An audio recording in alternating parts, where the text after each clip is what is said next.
Accept, accept, so you can have my firstborn child. Please reset your password. No.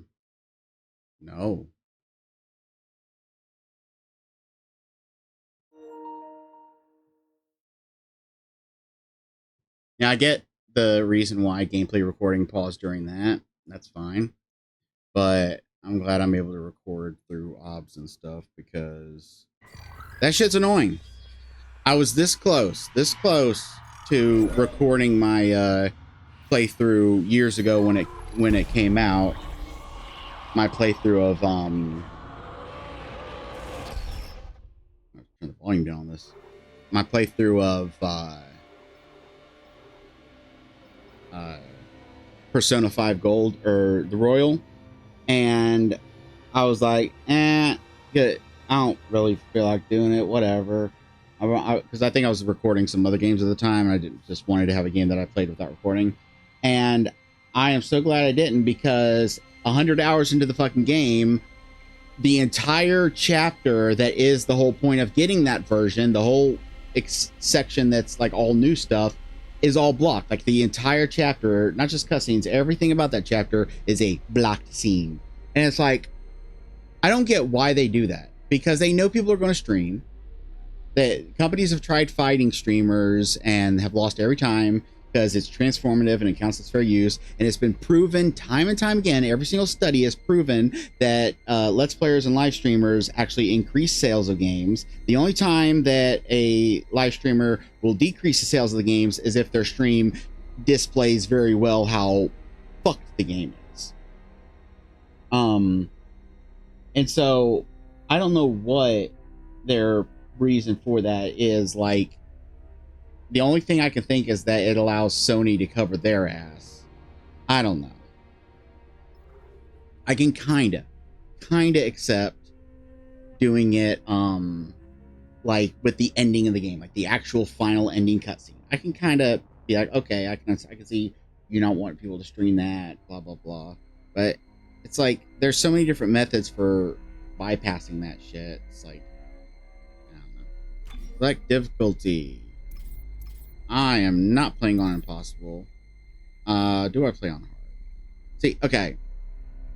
I want to get through this game so that I can then get through the platinum, so that I can send it back to GameFly, because I'm planning on canceling my GameFly for the time being because I got some expenses coming up. My phone got broken because I made the mistake of trying to move furniture. And let's just say phone slip out the pocket. Me try to reach down, get phone. Couch slip out of my fingies.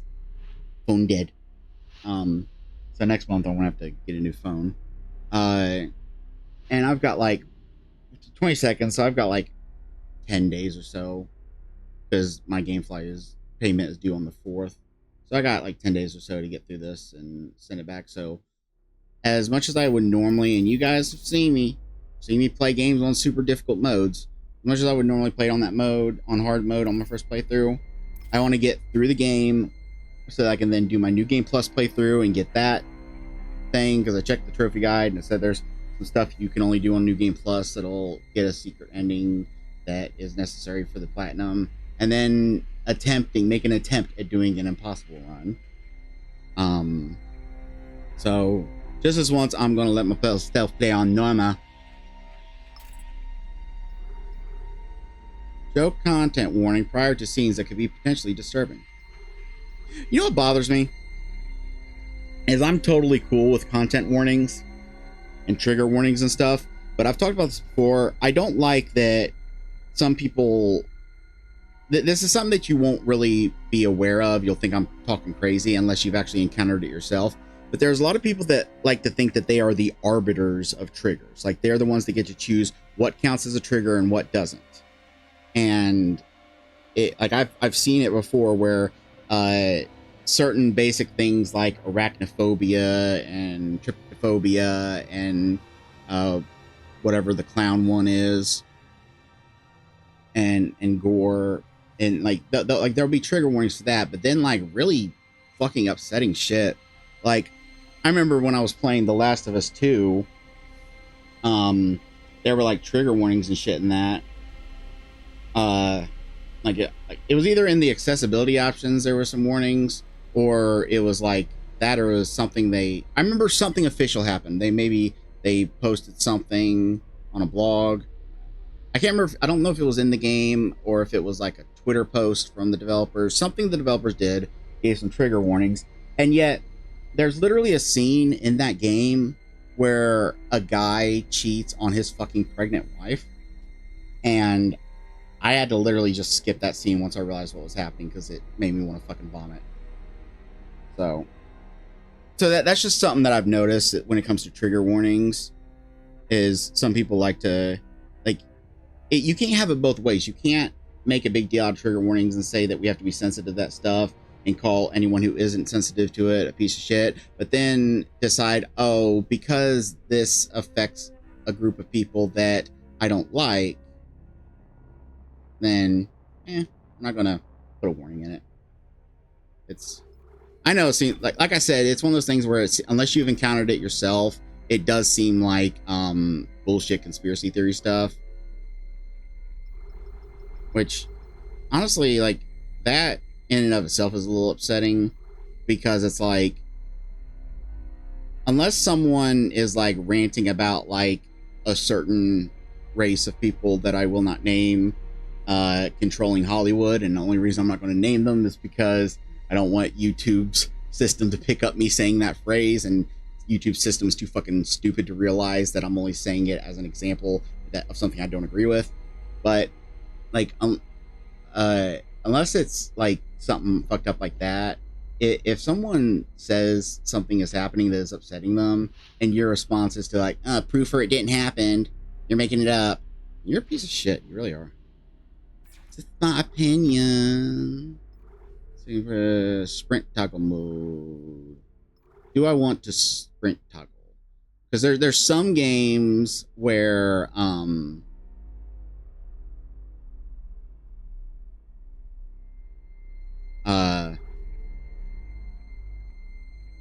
no aim assist. No dos aim assisto.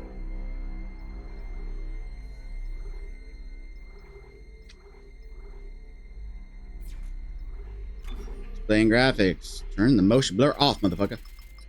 To this day, I will never understand why motion blur is turned on by default. I just can't comprehend it. It literally makes no sense to me. Why? And like, I get that like some games, like especially in like the early PS4 era, where you had developers being outright fucking batshit insane, claiming like that game Order 1886, which was a good game. There were devs literally saying in interviews the human eye can't see above 30 frames per second.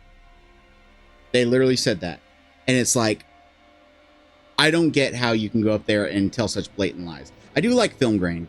I like me some film grain, depending on the game. Audio. We're gonna turn down the main audio dot. Music down. Leave dial and then sound effect. There we go. Stereo, multi-channel, 3D. Okay. Language store. Okay. Accessibility. I don't really need any of these options, but I always like looking at what they got. Mostly aim assist. Show persistent dot. Okay. Oh yeah, because some people, if there's not a reticle on the screen, it can bug them. Which I'm very sensitive to this kind of stuff. Like, I've always said that accessibility options should be in all games, as long as it doesn't impact the core experience. As long as you can do it in a way where if the option isn't turned on, the core experience is not affected at all. Like, I'm sorry if this, removes my gamer cred, but I do think that games like Dark Souls should have easy modes. Which, I mean, technically they do if you just use certain types of weapons, but that's like expecting someone, especially someone like me who doesn't like looking things up on my first playthrough, to just like know what things are easy, or spend hours upon hours respecking constantly to try different styles. I don't I will never understand how it can detriment people to just have a mode where uh you do twice as much damage, enemies do less damage, you maybe have more healing or something, maybe dodge and parry windows are a little wider.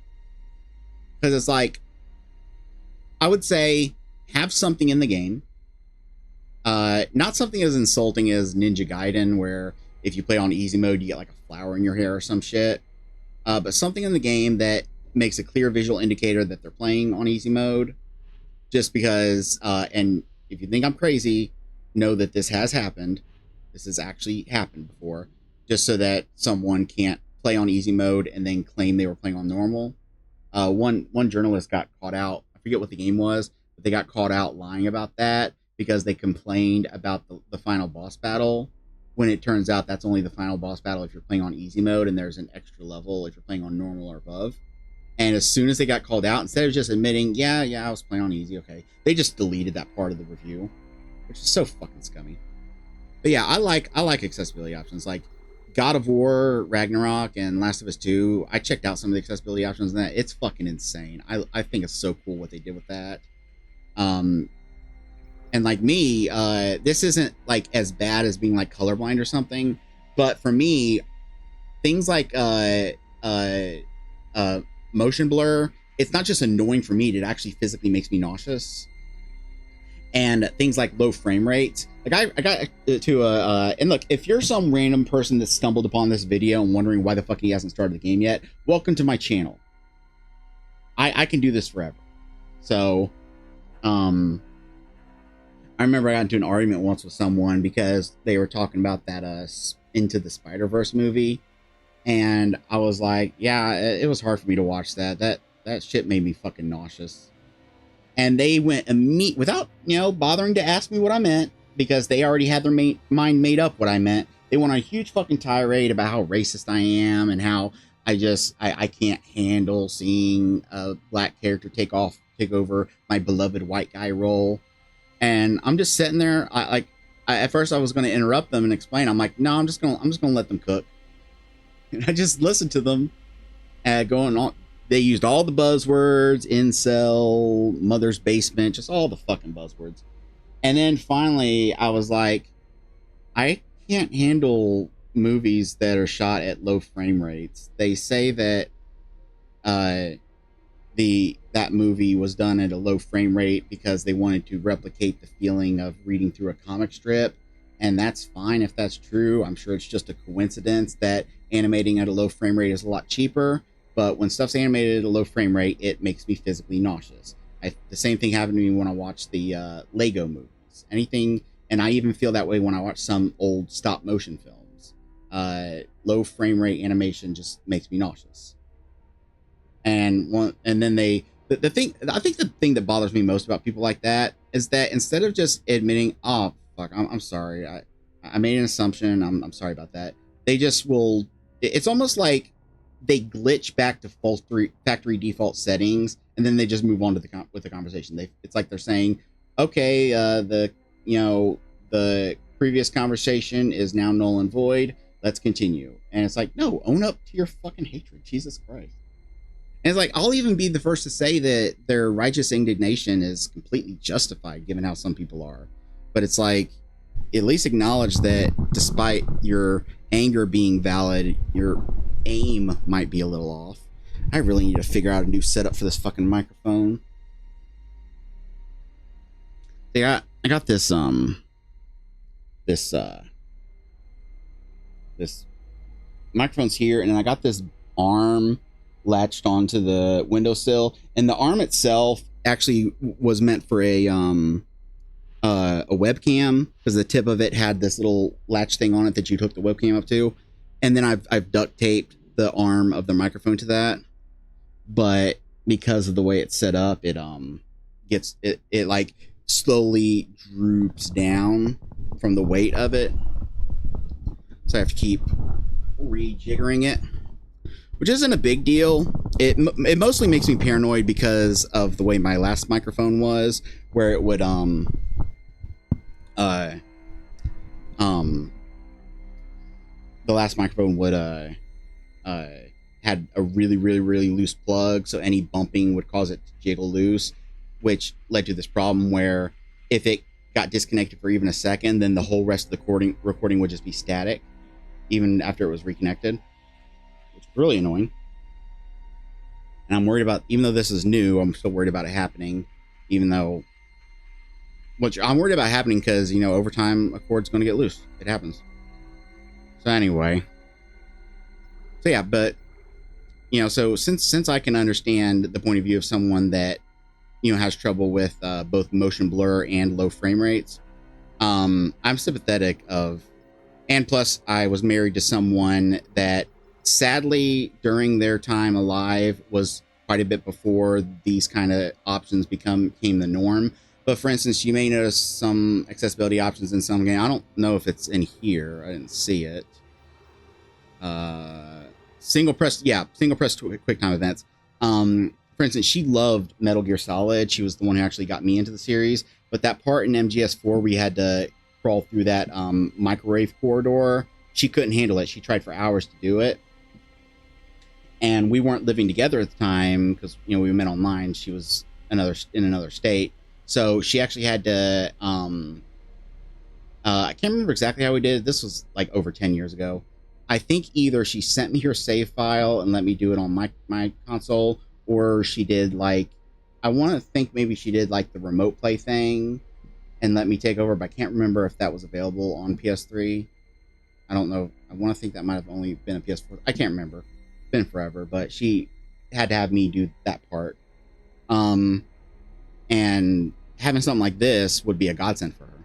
Because here's the problem. Here's the thing people don't get about accessibility options. My wife beat Demon Souls.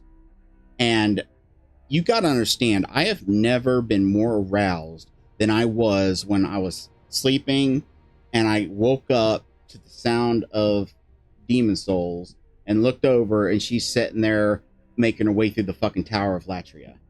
And I'm like, holy shit. And there was like one boss that she ended up needing my help on. But other than that, her beating that was just, it was phenomenal because, you know, she had MS and her hands didn't work very well. And so anything that required like rapid tapping, she couldn't handle. But anything beyond that, you know, actual difficulty, she could handle. So what people don't want to get is that when it comes to accessibility options, it's not necessarily about making the game easier. It's just about bringing the difficulty to the level of what someone can handle, so that that person can experience the exact same difficulty with their limitations. Which is why I'd say that the conversation about, you know, an easy mode should maybe be shifted to a conversation about accessibility, because easy mode isn't accessibility. That's just, you know, being able to make more mistakes. Instead of that, we need more options so that someone who may be disabled or whatever won't make those mistakes that they otherwise wouldn't make if they didn't have that disability. Which is why I will say I strongly believe that a lot of the people that want an easy mode, you know, especially journalists, just want to be able to breeze through the game so that then they can write an article bitching about the lack of diversity. there was a review recently of that Black Myth Wukong game where the reviewer was bitching that there weren't any women in the game, and it turns out there are, and that the reviewer only played like the first 2 hours of the game before writing their fucking review. And then when that came out, the website put a note that they're hiding the name of the author of the review to protect them. And it is so fucking pathetic the way these people act, that they put out such hatred and vitriol. They will literally go on like Twitter and stuff and literally call for the death of people that they disagree with. But then if you disagree back, I'm being harassed. It's like, shut the fuck up. All right. Anyway, policies and license credits, blah, blah, blah, blah, blah, blah, blah. Brightness, just brightness. Okay, so if I do it that, it's not visible at all. If I do that, it's actually quite a bit visible, but there's no middle ground between that's weird. The difference between 50 and 51 is much bigger than the difference between 50 and 49, where it just completely disappears altogether. I don't know why that is. Which I will say that I'm using an HDR TV, whereas my remote play that I'm using to record, the screen there is an HDR. So what you're seeing might be a bit different from what I'm seeing. Oh, and one last thing before I continue, before I begin the game. The reason I'm using remote play is because my Elgato isn't working, and it's one of two things. And I really hope it's the second thing. But one, I spilled something on it a while back. I didn't spill it in a way where it would have gotten in any of the ports. It spilled something on the top of it, something sticky. Can't remember exactly what it was. Keep your mind out of the gutter. I remember it was like viscous, like honey, and I can't for the life of me remember what it was I spilled on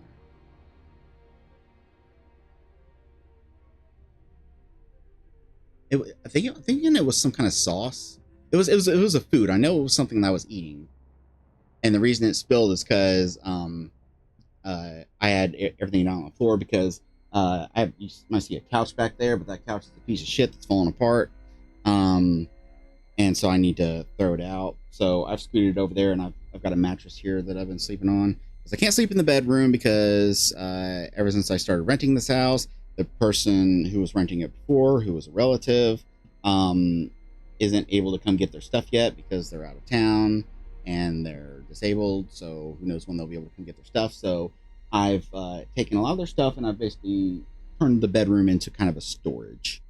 But anyway, everything down on the floor, so I had a lot of stuff on the floor for me to easily reach to without having to stand up and walk over, which I'm not.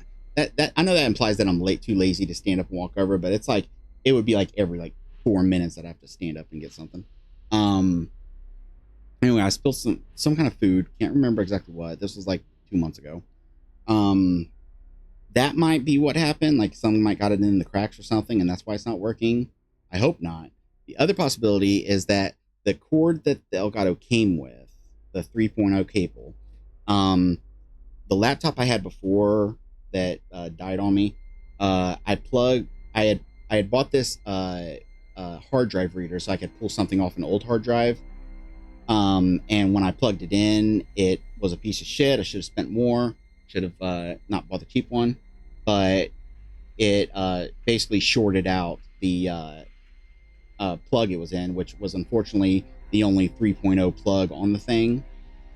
And so I didn't realize that it shorted it out. I thought it had just been the device itself that messed up. So I unplugged it and returned it, got a refund. And then later I tried plugging the Elgato into that, and it wouldn't recognize. And I realized, oh, maybe it fucked up the plug when I put that other one in. So I took it out, and then I went online and I bought a Thunderbolt, whatever, USB 3, whatever cable. This one here. It's plugged into my Pintuello right now. And that worked fine because the USB-C on the laptop was a 3.0. But when I tried using it on this new computer, it wouldn't recognize. And I think that might be, or hold on, I skipped over something. When I tried using the cable that came with the Elgato on the PC and even plugged it into the blue USB 3 slot, it wouldn't recognize it. And then when I tried using this one that did work on the laptop, it didn't recognize that either, which leads me to think maybe it's that the USB-C on the computer isn't a 3.0, which I kind of would believe because the only USB-C is on the front, which is next to some other USB slots that aren't 3.0, or at least I don't think they are because they don't have the blue slot. I don't know if it's possible for a 3.0 to not use the blue slot. I don't know. But since it's right next to it, I'm thinking it might just be 2.0, and that might be why it's not recognizing it. The other possibility, unfortunately, is that when I spilled something on it, it just malfunctioned it. Which when I plug it in, it still has the light come on, the little red light on the Elgato. So it's at least still recognizing power. But what I'll do is when I get some money, I'm going to order a 3.0 regular cable and plug it into one of the blue slots on the back and see if I can get it to work. But in the meantime, I'll be using this, and I hope it works out, because when I tried using remote play on the laptop, it had some weird artifacting throughout the video, and so I'm hoping it'll work here. All right, let's start this fucking game. We're only 25 minutes in, which, believe it or not, is actually on the low end of the spectrum when it comes to how long it takes me. I've had videos that I've done like 6 or 60-minute, like hour-long episodes of it, and the whole first episode was just I wish I could talk to you. I'm sorry. I'm sorry about everything. That's I fine. just wish I could talk to someone. It's all falling It's apart. okay. You did. We all know. Believe what's happening. See, I don't. See, thing is, I obviously don't know anything about this remake. But I wonder if they're still going to go down the same route, because it's like, it's kind of a catch-22, because if they change the twist, a lot of people will be like, oh, that was stupid. That twist was so iconic. Why'd you change it? But at the same time, a lot of people playing know it's coming. So all the like foreshadowing and ooh won't hit as hard. So I'm hoping they do something unique with it. Also, I remember seeing some people when this came out bitching that she looked a lot older than she did in the original game. And I don't really mind that, because like, have you seen Isaac? You've seen him, right? You only see him very briefly at the beginning of the first game, but he's in the rest of the games. He's not that young. So Strange. Such a little thing. That's her? Nicole? Yeah. First deferred from her in weeks. I remember you. We're 5 minutes out. You still got that thing on repeat? Guess you really miss her. Fishermer is not a job you turn down, but 6 months apart with only vid calls. I mean, rough. he looks like he's already developing a Say the bald wrong spot. thing. I don't blame you. I'd listen to my girlfriend over Hammond reciting security All right, protocols. one thing I will complain about. Where the fuck did your ass go? Look. I'm not someone that throws a hissy fit when a character isn't like over the top attractive. It's like, I firmly believe we can have the best of both worlds. Like, I'm a man without a country. I think that 2 of the best games in recent memory is Last of Us 2 and Nier Automata. And I will take to my grave that I will fight this. I will die on this hill.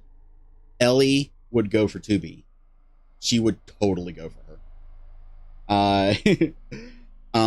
But so I don't get like all up in arms when a character isn't like whatever. But at the same time, when you like change a physical trait of a character, like especially in like a remake, here's the problem. People will react to me complaining about that by saying, why do you care? Why is it such a big deal? The thing is, if it's not a big deal, why change it? I'm not complaining because I'm bothered.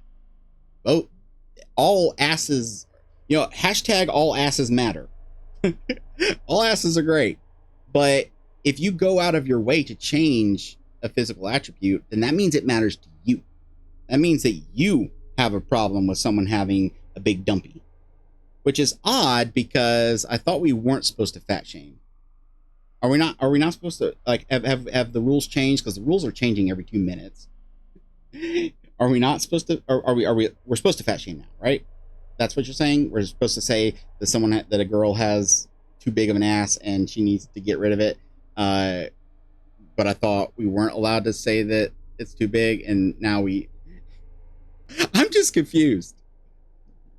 And the sad thing is, everyone loves to make bad faith arguments and be intellectually dishonest. So I know that anyone that sees this will be like, you have a problem with, you're an incel. You can't look at a woman that doesn't have over the top features. And it's like, no, I don't care. I still think she's hot as fuck. I just don't know why you feel the need. It actually makes me laugh, because everyone made such a big deal over the fact that the new Lara Croft doesn't have the over-the-top boobs. And it's like, sure, fine, why not? Let's pretend that, yet again, that women with large breasts don't exist because reasons. I don't I'm not educated, okay? Don't listen to anything I say. I'm a fucking idiot. But I will never understand, you know, this idea of pretending that big boobs don't exist. It will never compute with me. But what makes me laugh about that is people made such a big deal of that, but then it's like, you realize her ass is like 3 times as big as the original Laura's, right? Right? You get that, right? So they didn't get rid of that meat; they just moved it. Which, you know, can I just say one thing? If you ever find yourself thinking that the modern Lara Croft is like progressive and everything, let me just point out 2 things. One, the amount of pain they inflict on her and the frankly overly sexual grunting that she does that entire game, that entire trilogy, there is no way there's not someone on that team that's got a thing for that. I'm sorry. And also, one thing that really disgusts me, and is why before the first of the reboot trilogy even came out, I was already like, this is fucked, is that in an interview with like the lead director, whatever, they said they were talking about how, you know, she used to be like objectified and a sex symbol and blah blah blah, and then something he said just really grossed me out. He said, you're going to want to protect this one instead of being turned on by her. You're going to want to protect her. And it's like, you do get that you're still objectifying a woman. You're just infantilizing her rather than being turned on by her, but you're still objectifying her. You know, to say that you want to protect her, like, what happened to being strong, independent woman, don't need no man? And it's like, I don't get how people didn't realize how extremely sexist that way of thinking was, to say that we've created a female character that you'll want to protect. What the fuck? Like, tell me if I'm wrong. Tell me if I'm crazy. Is that not an extremely misogynistic way of creating a character, to say they're so weak and you'll want to protect them? I mean, say what you will about, you know, the original Laura, but she was a fucking badass that didn't take shit from anyone. And the fact that you've removed all those traits and turned her into this weak little wimp that, despite, you know, going on Jason Voorhees killing sprees, is supposed to be seen as weak and defenseless the entire series, that is the height of misogyny, in my opinion. That is far worse than just giving a character big boobs. That is far worse, in my opinion. So, all right, let's play this video game and stop ranting. No more. I got my ranting out of the way. I got my ranting out of the way, and let's enjoy the video. Enjoy the video game. Where the? To an independent miner, that's paradise. Aegis 7 is one of the richest finds in CEC. Is my goddamn rag. Now, where is she? There. Confirming visual contact with USG Ishimura. Yeah. What a beauty. Biggest planet cracker in her class, you know. And it looks like they already. You just call me a cracker? Why is this Huh? so dark? We should Did be you- able to see her running lights. Yeah. I'm looking over here and I just hear this black guy say cracker. Just be I'm careful like, on the wait, what? I'm not taking any chances. Oh. No chances, huh? Is that why you were digging into my personnel files before we left? You track your file access? I'm a computer analyst. Comes with the job. I ran standard CEC background checks, Miss Daniels. If you want to work in the big leagues, you have to play ball. I don't know. Sorry. I'll just have to use my shirt. Now I've got one of those microfiber cloths for cleaning my glasses. Like, can't figure out where the fuck I put it. And I know it's around here somewhere because I just had it a minute ago. I was using it to wipe something else off. You ever hear of a full communications blackout on one I was using it to wipe off the Come on. webcam. Someone pick up the damn phone. But you may notice the text up there. The hell is that? I'll just address it once. Sounds like I'm using a communication arrays. PS5 camera Maybe a broken encoder. that I bought specifically to record through the PS5 or stream through it. And then I realized that because Sony are a bunch of fucking incompetent idiots, it's not actually possible to stream the way I'm streaming now, where you can see my face, but I can see the entire game here. And you can see the death counter in the corner, which only reason I'm using a death counter is because I have one set up for when I was playing Lies of P.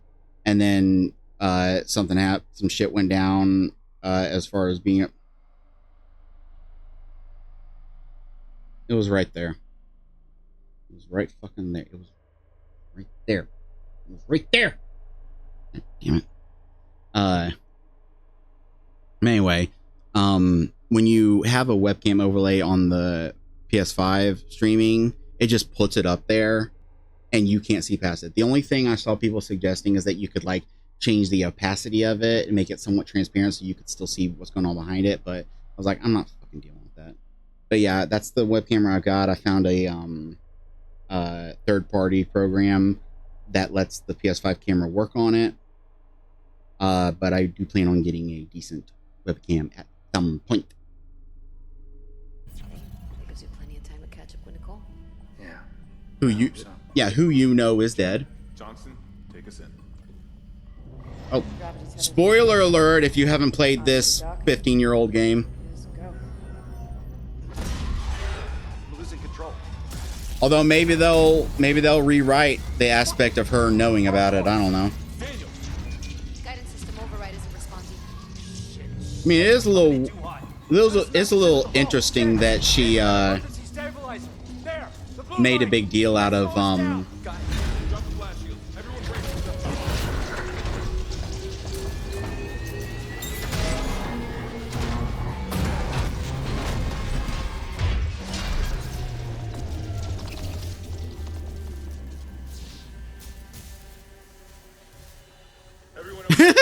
Did you see that facial expression? All this. Johnston. It's my ankle. Might be broken. Oh god, his facial expressions are just Worse. This is on the stabilizer. wow. That always Yikes. I mean, oof. Big oof. Bruh. Jen, what's our His facial expressions are just so ridiculous. Fire in one of the stabilizers and singularity. This is fucking Asmongold level of overexpressing your face. Let's get some help. Johnston, You ever watch Asmongold talk? everyone else? He looks like a fucking Oblivion NPC. Where like each aspect of his face seems independently puppeteered. Like he'll be talking about something and his eyebrows will just be like, woohoo! Yeah, baby! Oh god. Hello. Yeah, I was gonna say, what I was originally saying was, it'd be weird that she knows about what's in my logs. How's the ankle? Hurts like hell. But I've had worse. You go on. I'll get it strapped up. Yeah, I actually do like I'm not bothered by them adding voice acting to this because honestly, I think silent protagonists are fucking stupid. It's a relic of a bygone era that does not need to exist anymore.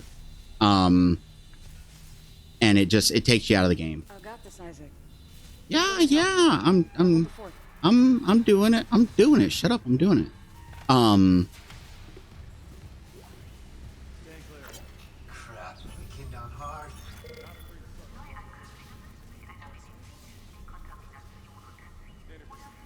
Standard procedure. Hello? Jesus fucking Christ, will you shut up? How is it that in the year of our Lord, 2024, they still cannot comprehend that when I'm trying to read a text log, I don't need your fucking Marvel tier quipping? And I bet it's going to be even worse when I'm trying to listen to an audio log.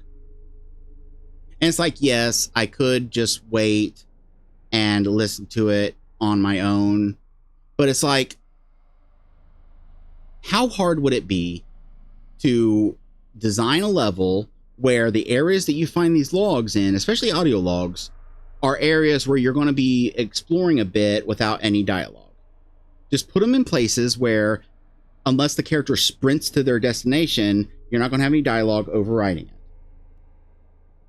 Not that complicated.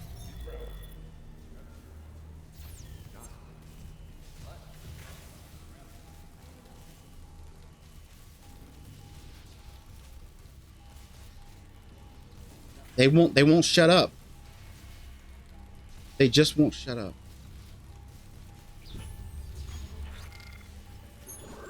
I guess we better go. Can I raid? You shut up. I will kill all of you.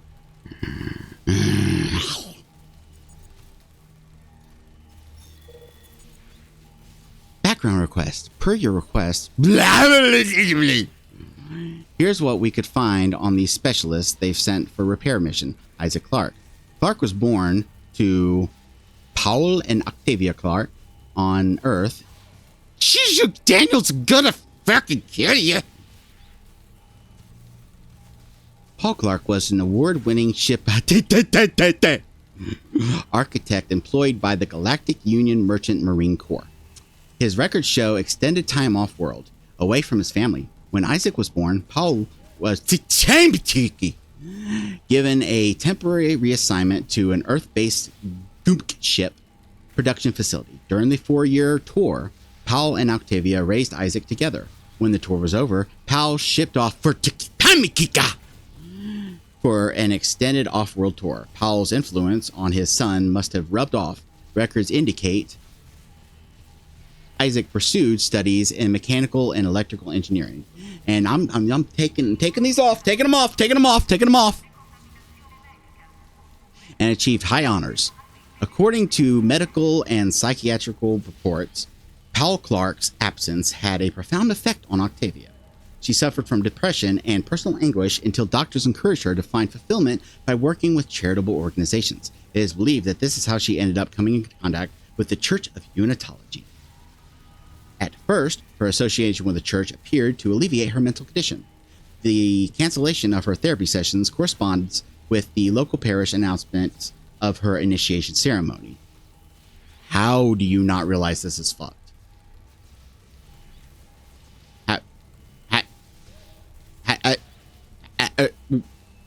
How do you... Am I crazy? This is in the future, so they know about cults and shit. Whatever. There are indications that she sold off much of the family estate to finance full membership of the church and the soul cleanse they require to enter the higher ranks.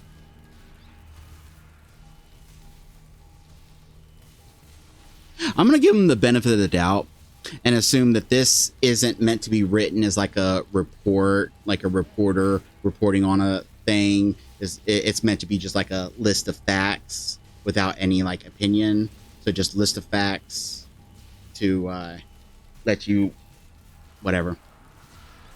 Isaac appears to have been selected to a prominent engineering school, but we surmise that he was unable to afford the tuition, as records show that he instead attended a lesser-known school with the help of scholarships and financial assistance. After graduating with high honors, Isaac enlisted in the Merchant Marines. Isn't it Marines? Marine? Whatever. He quickly gained a reputation for his resourceful engineering solutions.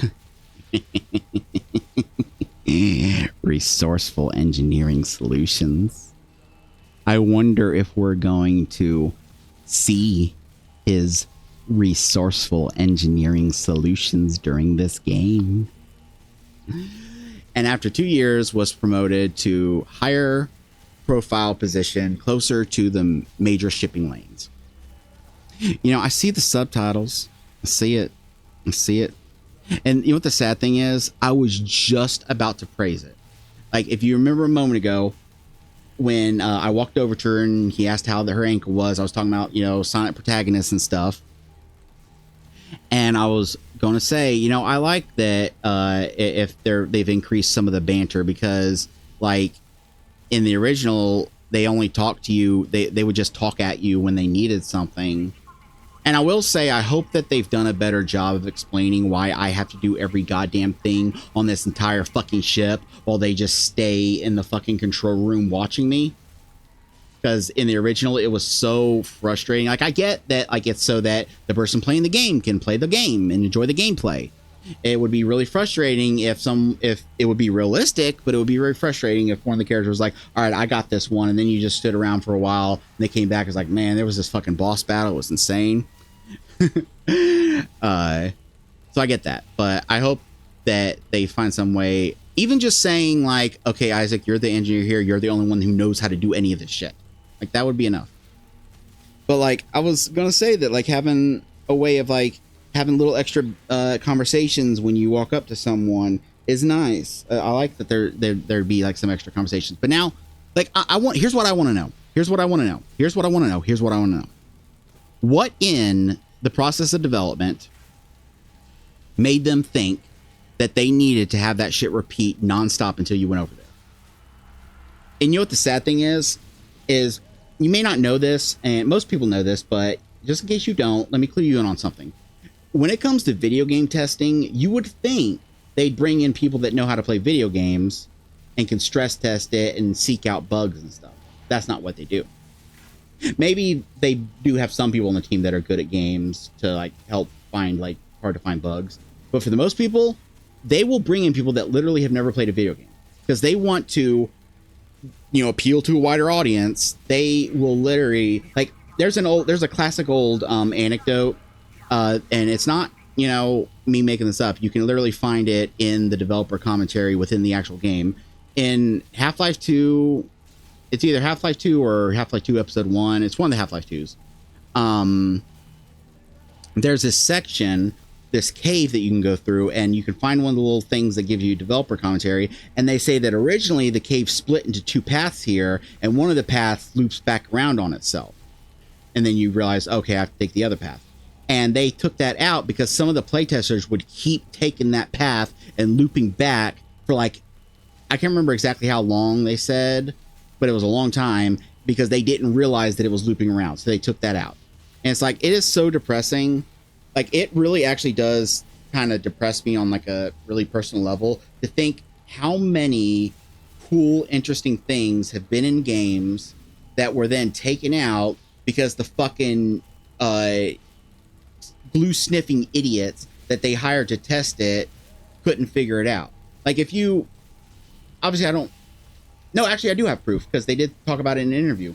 If you go back and look at some of the very early footage of BioShock Infinite, it looked insane with like these big open maps that you could just use the hook thing to just fucking zoom all over the place.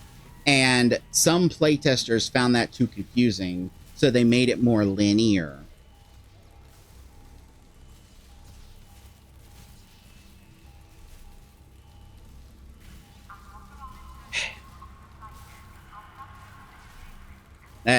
That's not even the beginning of how many fucking problems that game has, but it's just so depressing to know there's a lot of games out there that probably had some cool fucking shit being done that got taken out because playtesters couldn't figure it out. And it's like, and the reason I bring that up is I would not be surprised. Oh wait, has it stopped? Nope, it hasn't stopped.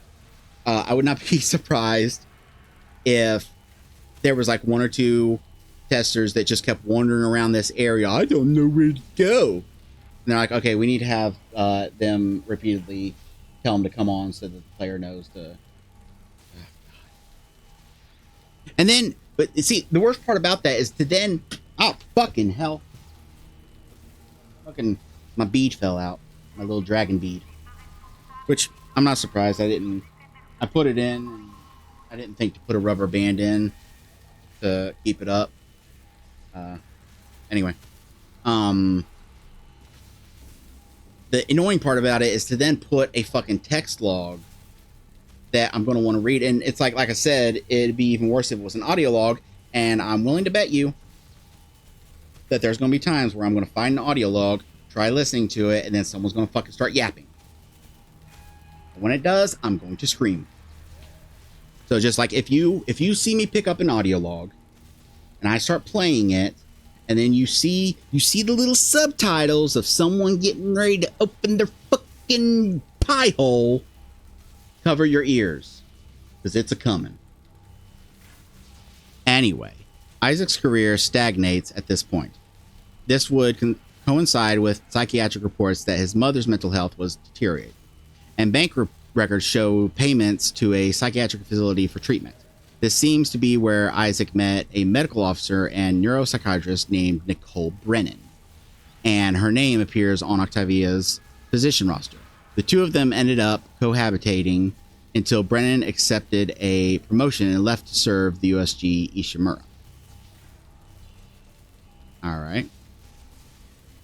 Paul's return from his extended tour coincided with Octavia's release from the hospital. So that's how long ago, because I can't remember, I can't remember if because it's been forever since I played the original. So obviously I don't really know how much of these like story bits are new. Maybe later after I finish the game, I'll probably like look up like something on YouTube, see if someone's made like a list of every bit of lore that's like new to this one. Paul's service records remain mysteriously classified by executive order, and unless he confided in Isaac, he took his secret to the grave. The next records show we have our death notices for both Paul and Octavia. So this seems to be setting up something that like in some way or another, because I'm pretty sure the Church of Unity is the church of the marker and everything. It seems to be setting it up that like he was affected by that shit long before he came here. Whereas I feel like in the original, which maybe I should have like either played through or at least watched a playthrough of the original before this, just to be able to like, gauge what's new. But I don't remember anything in the original that implied that he had like interaction with that stuff before. You know what? I'm gonna turn you. I'm gonna push you. There we go. Hopefully having the microphone pushed, that's the clip part there. I had it pushed out further, which was causing it to constantly droop down. The head of the microphone was constantly drooping down. Hopefully pushing it back will fix the balancing and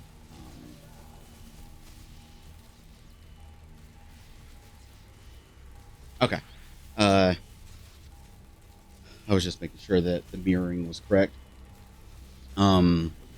Anyway, so I don't remember anything in the original but my memory was that the marker stuff didn't really affect him until he came here, and that all the church stuff and the worshiping and stuff was something that because I thought that like the Ishimura was pretty much the first place that they brought the marker when they mined it out of the thing, and so like the stuff kind of started then. But maybe this goes further back in this version, or maybe it went further back in the last version and I just don't remember.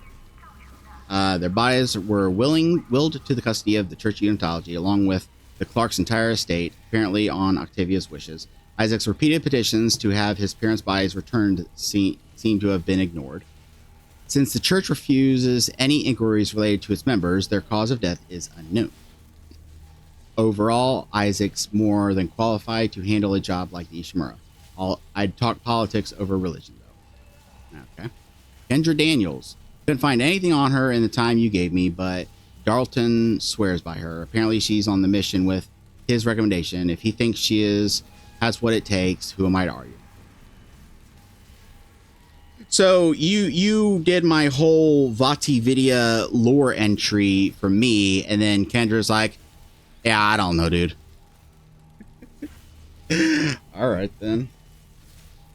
I suppose. You ever had these? Sparkling ice?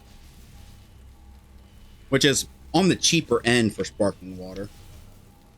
But after I gave up soda, I kind of been on the hunt for, other options. Because I can't drink straight water. It tastes too minerally for me. Which I'm not going to get into it, but I have a whole thing with my taste buds. I can never remember the actual scientific name for it, the condition. It's something that 1 in 1,000 people have, where certain enzymes cause food to taste disgusting to me. Okay, what I'm gonna say is gonna sound insane to you, but understand that for people with my condition, this is very much real. I'm gonna name a few foods, And I want you to know that all these things taste the same to me. And you're going to think I'm insane, but just understand that when people have this, I don't know if you'd call it a deficiency, like this thing with their taste buds, they react to certain enzymes. This is how it is. Beans, certain cooked vegetables, beer, coffee, tea, and a few others. And then also other foods, the funny thing is, my wife used to say I'd make a good wine taster because of this. But a lot of foods, if it has even a hint of certain things in it, I can taste it. And that's why I can't drink straight water, because even if it's purified, it has just the slightest minerally taste to it, and I just can't stand that. So after I gave up soda, I kind of went on a hunt to find other things I'd like. And what's funny is I tried Propel water, and I drank that for a while, and I started getting diarrhea, and I couldn't figure out why I was getting diarrhea. And I was like I was thinking about all the different foods I eat and like what kind of commonality there was there. And then I realized the only thing that was in common every day was that I was drinking like 2 or 3 Propels a day, because I was like, it's fucking flavored water. What's the big deal? And then I kind of looked more into it, and it turns out that it's like created by the people that make Gatorade. And it's like, it's not flavored water. It's a sports drink. It's got like electrolytes and like 75% daily value of different vitamins and minerals. So I was basically overdosing on vitamins every day, which can cause diarrhea. So I stopped drinking them. I still have a case around here, but I only ever drink them if I've actually been working out. But I've started drinking some sparkling waters every now and then. Not a lot. But with this, it has vitamins and stuff in it, but it's only 15% daily value instead of the 75% the other one was. And then I've got this splash water, which is actually just literally flavored water, pretty much. And that's good. And then I've got things squirt into some water. And I got some juice.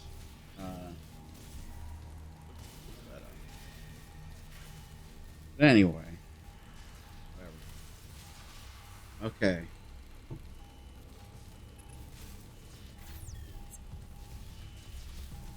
what's over here? Can I run?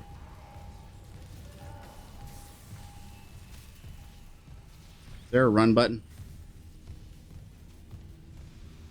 Can I do a sprinty sprint? Can you tell me how to do a sprinty boo? Yeah, I know about that. But I want to know how to do a fasty sprinty dooby doo. You are street Ishimura. Yeah, we better go. Mm-hmm.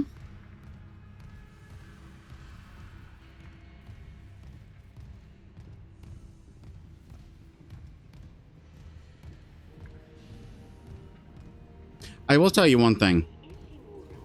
If they kept the stomp in here where you can stomp on stuff, and it doesn't have the thing where the further in you get, the more crazy he goes, so it goes from grunting to motherfucker. If they didn't leave that in, then I'm going to kill EA. And this is not a death threat against any particular members. That's not what this is. I am going to murder the company itself. Now, how do you murder a company? You leave that to me. I will perform a ritual that will summon the essence of the company in flesh. Sync my what now? Welcome, Isaac Clarke, to the USG Ishimura. Yeah. Rig synced. Although I will say, Kinesis and stasis modules from acting chief engineer Jacob Temple. They may have nerfed her butt, but her face is really pretty. And I remember in the original, her face kind of looked like she'd had a bunch of plastic surgery. So, you know, win some, lose some. And honestly, I'll take a pretty face over anything else any day. I don't give a shit.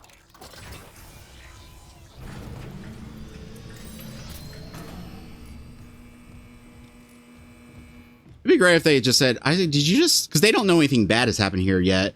Like, Isaac, did you just steal someone's fucking credits?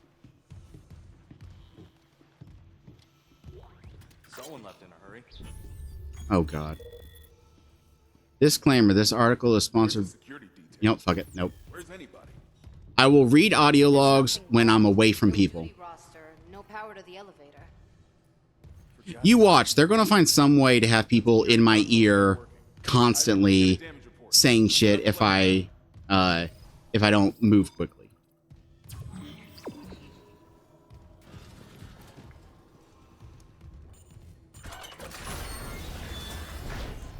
Something on the floor here. Is that?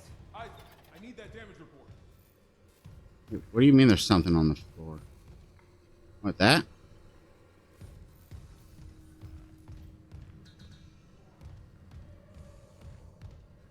Okay, can I read my log now, please?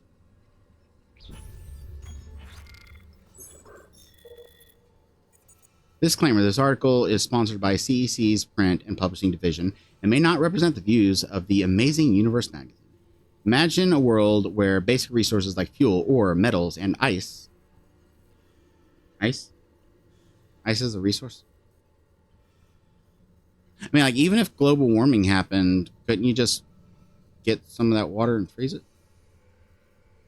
Are hard to come by. Imagine if humanity's needs were entirely dependent on the nearly extinct resources of Earth and the dwindling supplies of the colonies. Older readers don't need to imagine such a world. You lived it less than a century ago. Looking to the stars for additional resources was nothing new. But at the time, the only shock point capable ships were smaller vessels that could barely keep up with demand. Enter the Ishimura. Named after the celebrated astrophysicist and inventor of the shock point drive, Hideki Ishimura. The USG... Why does my screen keep wiggling? My screen keeps wiggling. Is the screen wiggling for you? Or is that just meant to be like a little glitch effect on my... Yeah, I think that's meant to be like a glitch effect, on which is cool effect, but it does make it annoying to read. The Yoshi Ishimura was the first of the massive Planet Cracker ships. Planet Cracker. Is that why you called me a cracker? Were you talking about the ship? Okay, we cool, man. We cool. Built in 2446, she has enjoyed a long and storied career. Ishimura was the first vessel of her size to utilize the shock point drive for large-scale commercial deep space expeditions. At her inception, the Ishimura was hailed as the savior of the colonies. She was created to mine and process asteroids and even small moons with remarkable efficiency. She was also the first ship capable of pioneering scan and catch technique for harvesting mineral-rich asteroids. Utilizing huge gravity tethers, the Ishimura could lock onto asteroids and pull them inside the ship's massive collection bays for quick and efficient smelting. At 62 years old, the Ishimura is still in remarkable shape. Her equipment has been upgraded over the years, and many of her interior spaces have been retrofitted to take advantage of current technological advances. Despite so many long years of service, she remains the pride of the CEC fleet and is still the company's largest planet cracker. Whenever a vital deep space mining project requires skill, experience, and dedication, the Ishimura is ready to answer the call. It is ships like the Ishimura and the dedication of the men and women who crew her that built the Concordance Extraction Corporation into the trusted, dependable resource provider it is today.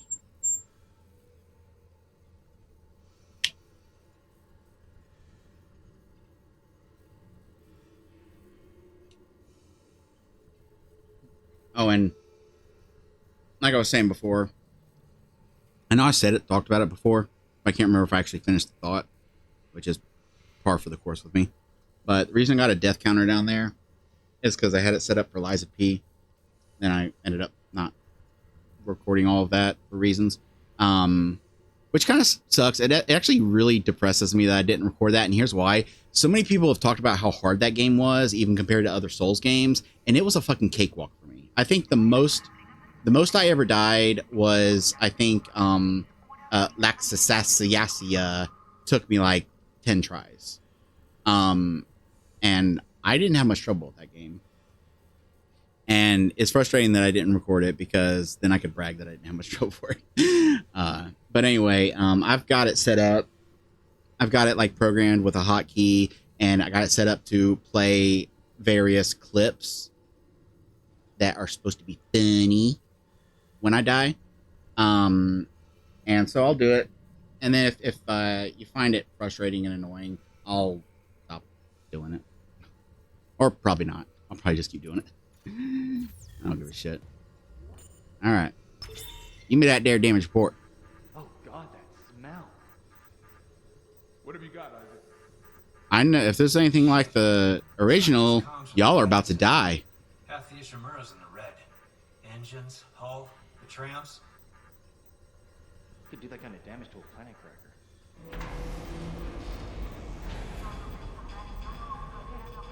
Power. Ventilation's up. Power to the elevator should be...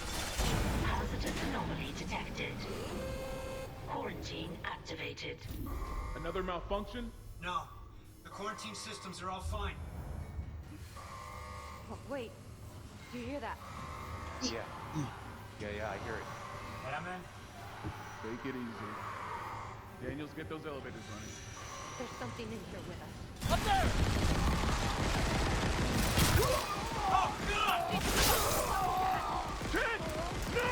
You know, I don't remember if that's how that went in the original, but that's pretty clever.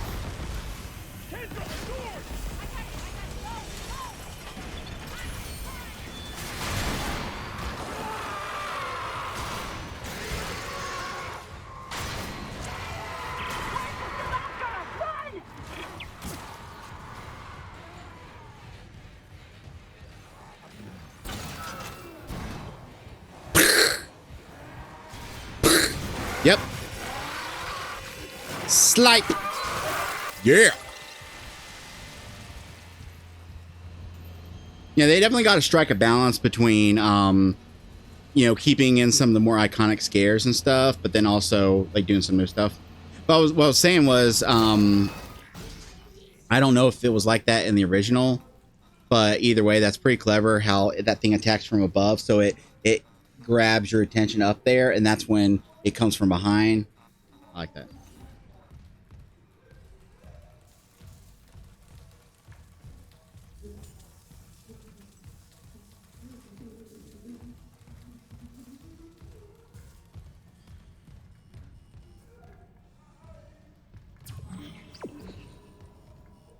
Can I break that?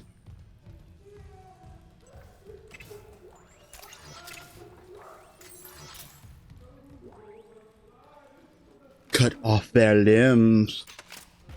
You must cut off their limbs. It's our big selling point. We wouldn't shut the fuck up about it during the promotion of the game, and then by the second game it didn't fucking matter anymore.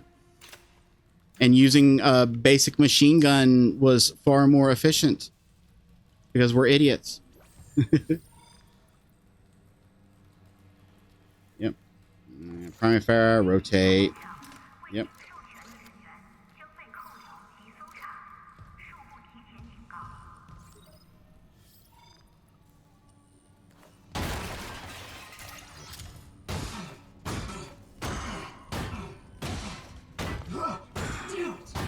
Yeah, damn it.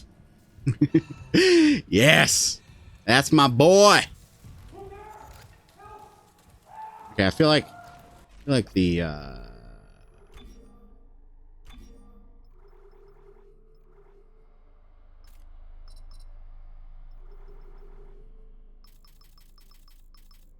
aiming is a little.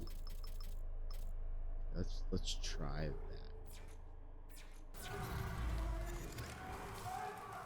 Wait, did that do anything at all?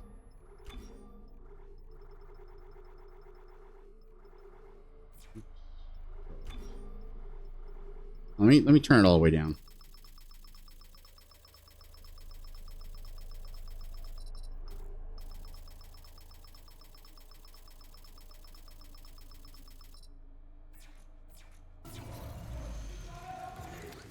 And now I can't turn it all. I mean, I guess that works for 0.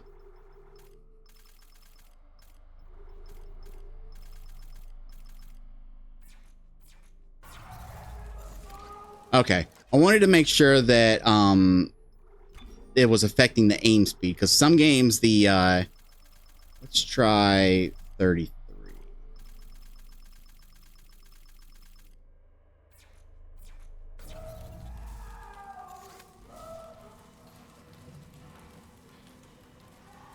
Sadly, I get the feeling that there's some acceleration at play here, which sadly is not going to let me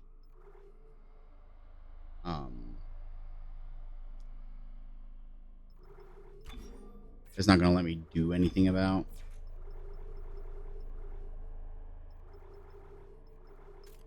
Acceleration is fucking annoying.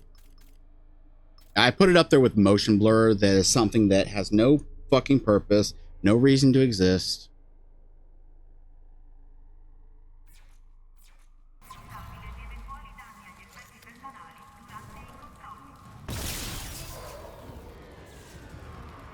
And it's sad that you can't adjust independently the turning speed and the aiming speed, because I'd like to be able to turn pretty fast, but the aiming be a little bit slower so I can be more precise.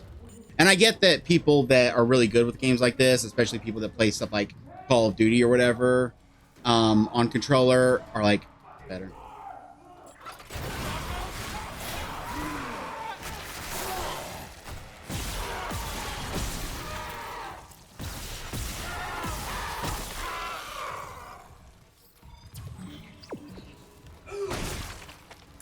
Yeah, me.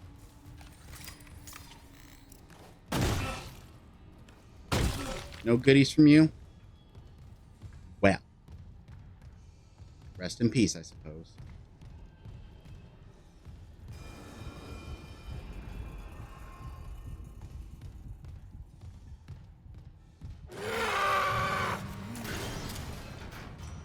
Hello to you too.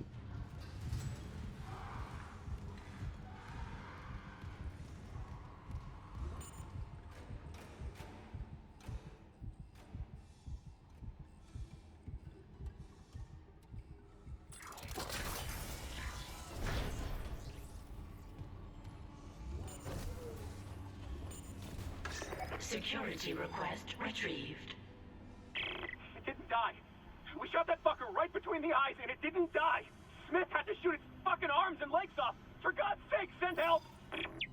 I will say something in the original that really annoyed me is that after, like, they created this cool system where that, contrary to everything you know about playing shooters, hitting limbs is more important than hitting, you know, headshots and stuff. It was such a cool thing, and it's like, it's almost like the developers created this cool concept, and then the suits were just so fucking terrified that people wouldn't get it, that they had to make that one of the main fucking selling points of their marketing, which that in and of itself pisses me off, because that's such a cool concept. It would have been so cool to not know about that and then get into the game and figure it out. But then even once you're in it, it wasn't enough that they have it written on the fucking wall when you pick up the gun. It's like, oh, well, maybe what if the 3-year-old playing this game can't read? What if the streamer that's streaming the game is too busy thanking their donos and they don't notice? Like, fuck them.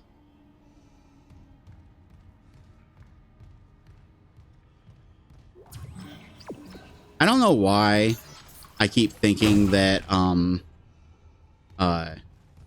R3 is gonna do that. Probably because in a lot of games R3 is your melee.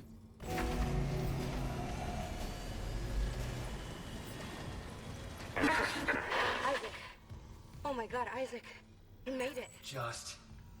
They're everywhere. Shen, is he, He's gone. Nothing I can do. What the fuck are these things? The ones I saw, some of them were wearing Ishimura uniforms. They're the crew? How the hell can they be the crew? Why is... Look at them. We need to get to the bridge. There's 1,000 people on board. Someone will be there. We can't. The tram system's wrecked. Everything's locked down because of the quarantine. And you're both repair techs. So how do we do this?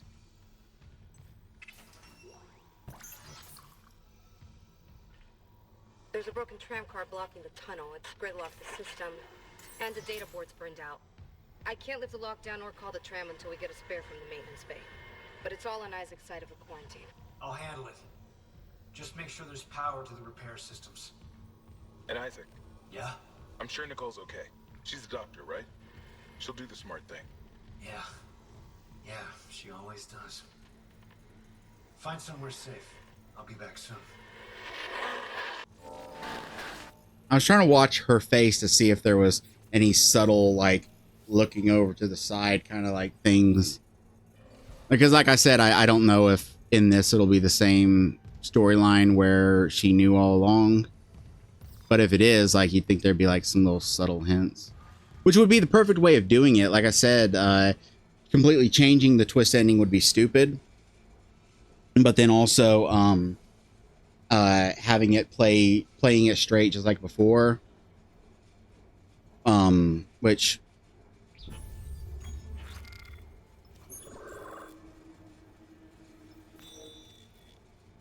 yep.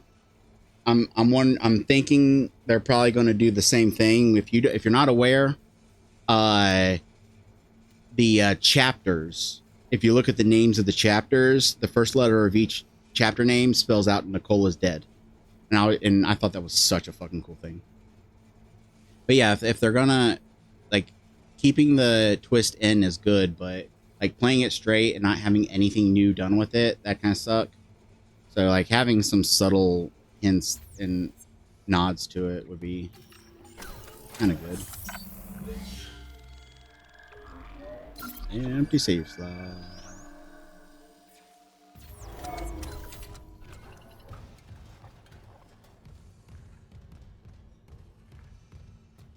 Okay, we're going that way, so I want to check out what's over here.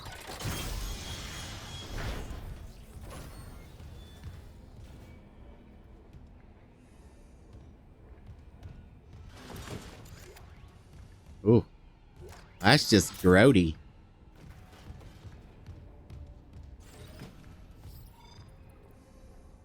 Yep. That's the third time you've told me. Make sure the little dum-dum knows.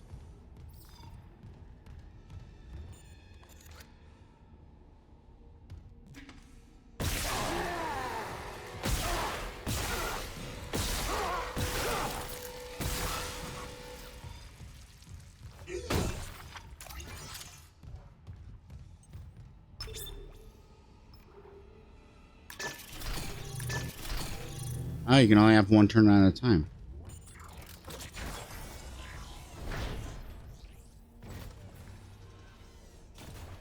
All right, should I not be going this way? Because I'm starting to think that, like... Isaac, don't bother shooting those fuckers in the head. Doesn't even slow them down. Okay. The only way is hacking them apart. Those arms, legs. Does that even kill them? Or do they just stop moving? That's the fourth fucking time.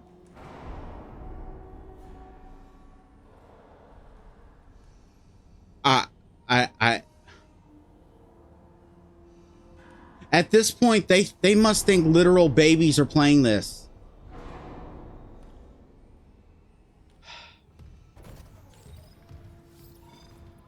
All right, I'm not going to continue here because, like I said, I remember, and they may have even like upped it in this one. I remember the game being a little bit open-ended.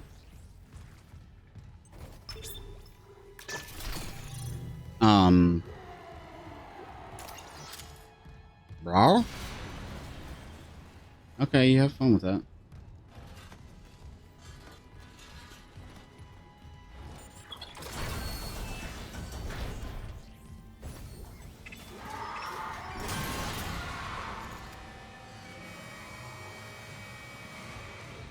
Hello.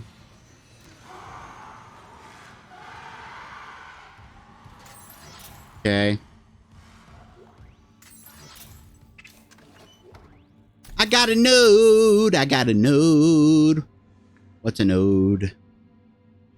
That either lets me upgrade my suit or upgrade my weapons.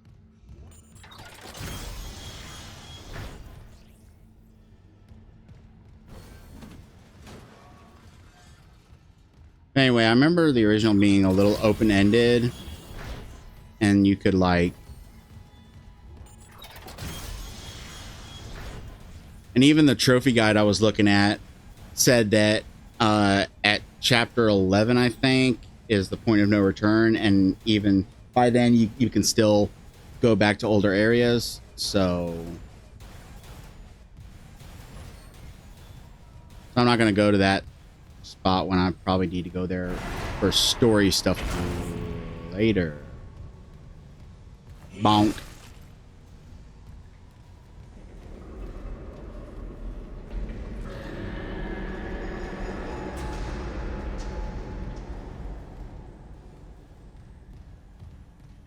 I remember doing that a lot when I first played the original. There'd be little lights, and I would think, oh, that's something I can open, because that's the way chests look.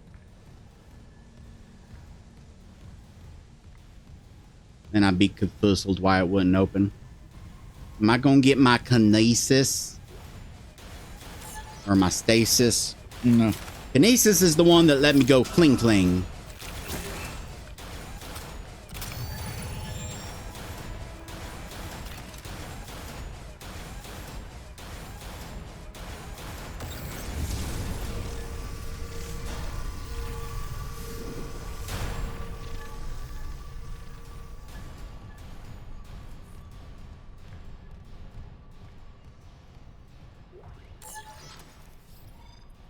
Yeah, stasis pack recharges. That's cool.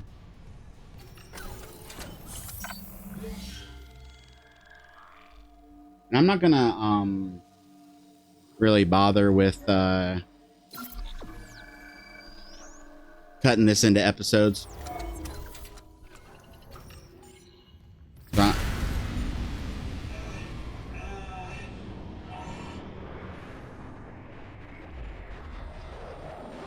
You wanna?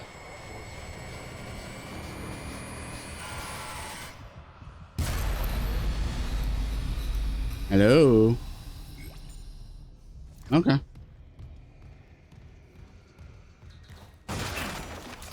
I'll just play until I'm done playing. And then, like, if I end up playing for like 4 hours, I found a man inside the vents. I think it was David. Something's going to eat my face in the vents. I'm out the vents.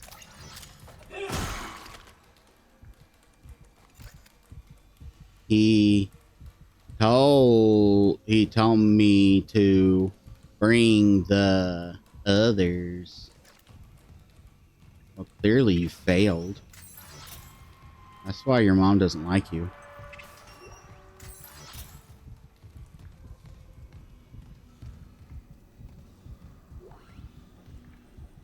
I'm gonna explain that pose there, buddy. Huh?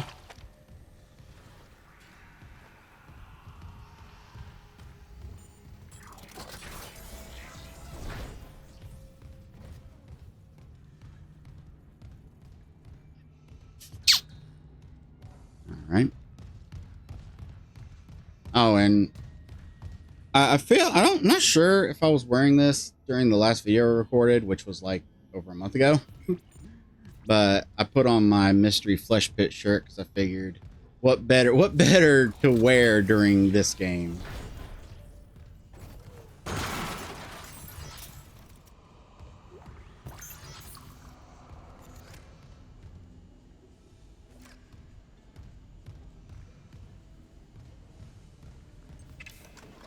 Give me that node, baby.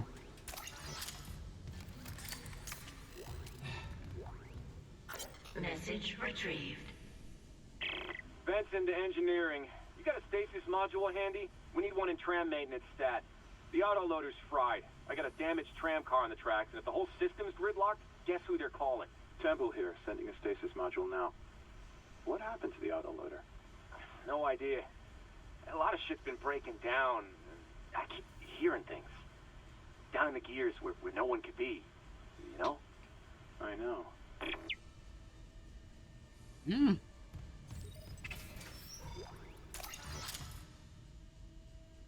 Okay there, buddy?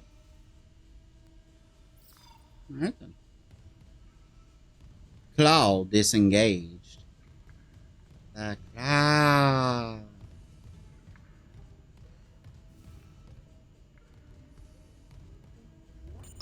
Repair systems online.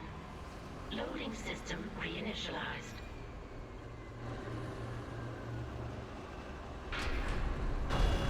Warning. Autoloader malfunction. Please contact a repair technician. I'm a repair technician. That's me.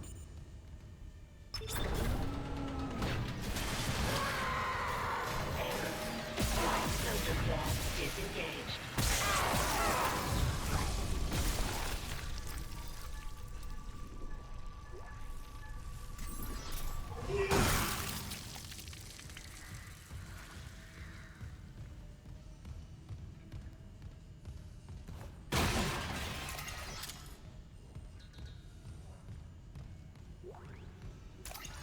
How do I get down there and repair the claw?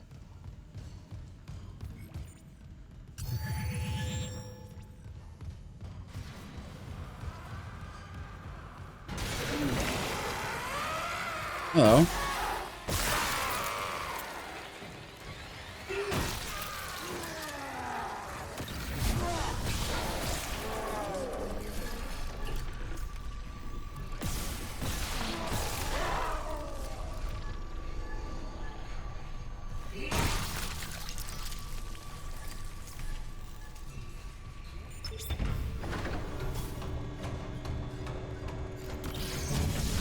Left loader claw engaged.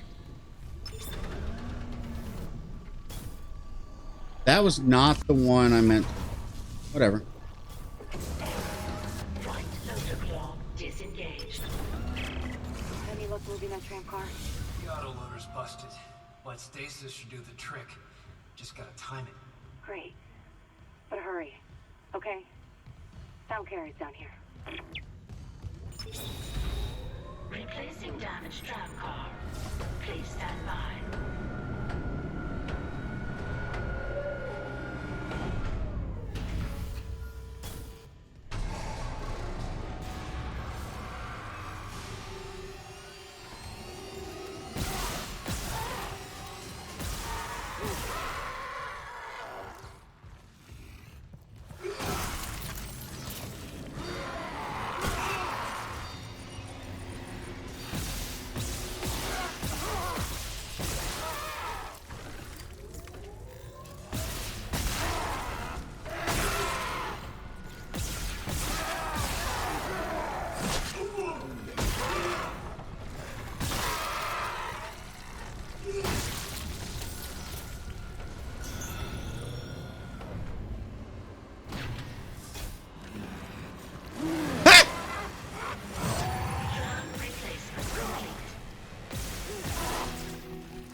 Oh shit. The tram was jamming the whole system.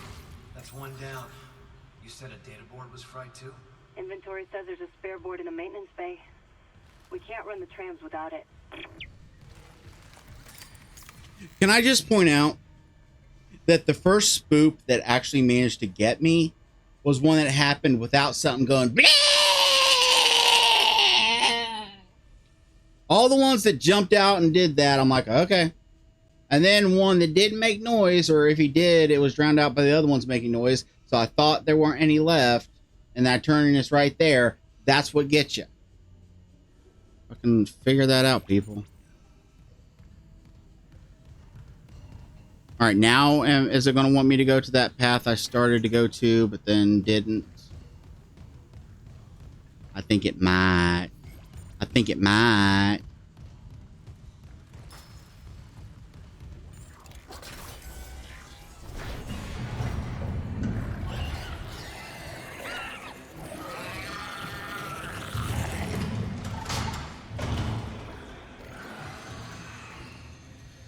Okay.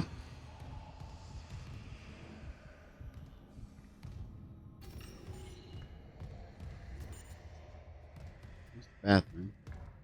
So I guess I need to go back this way. Yep, back to the maintenance.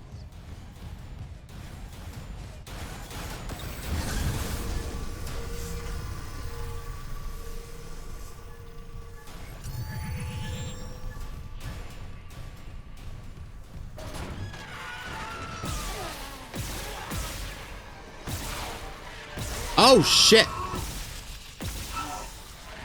You got projectimatables.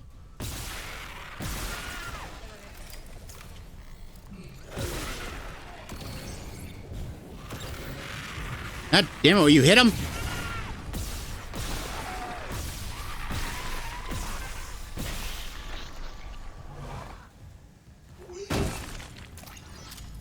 Jesus Christ. I was going to say earlier that weird that's giving me stasis refills so much.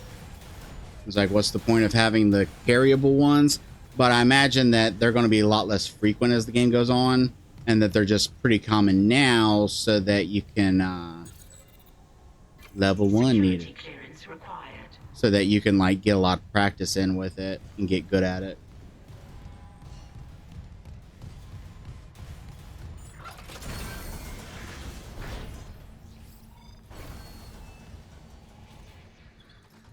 Map screen to check important objectives.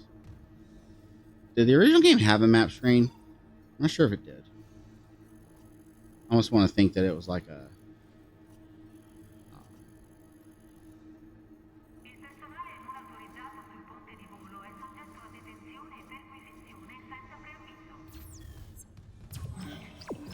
Oh, you want to go back that way? Okay. All right, let's go.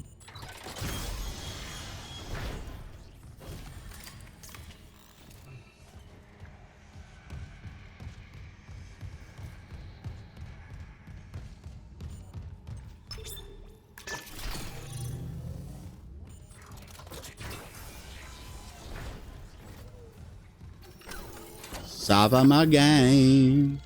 Gonna sava my game.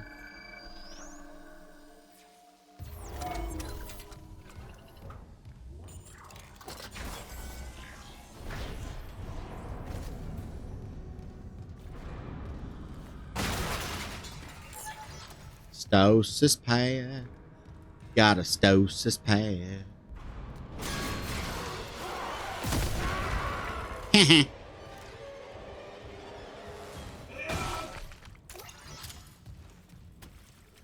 When do you get your kinesis? So I can pick up one of these fucking things and go flingy boo.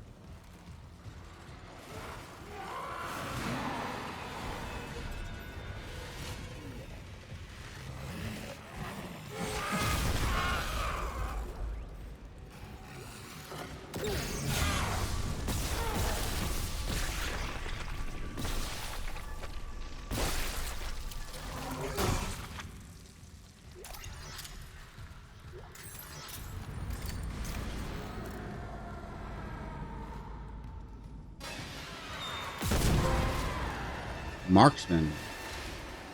Dismember 50 limbs. Awesome. Not that difficult when you can make them go splody boo.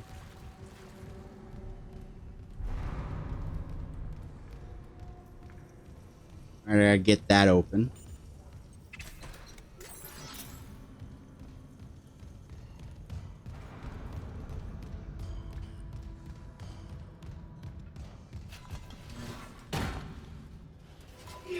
Can you fucking move?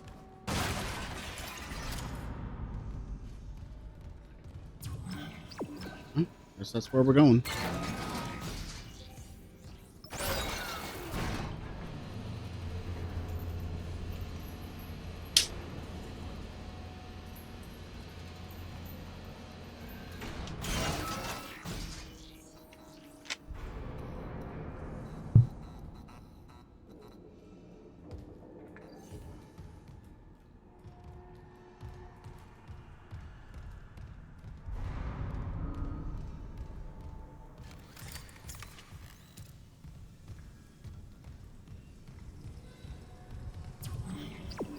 I still keep fucking trying to...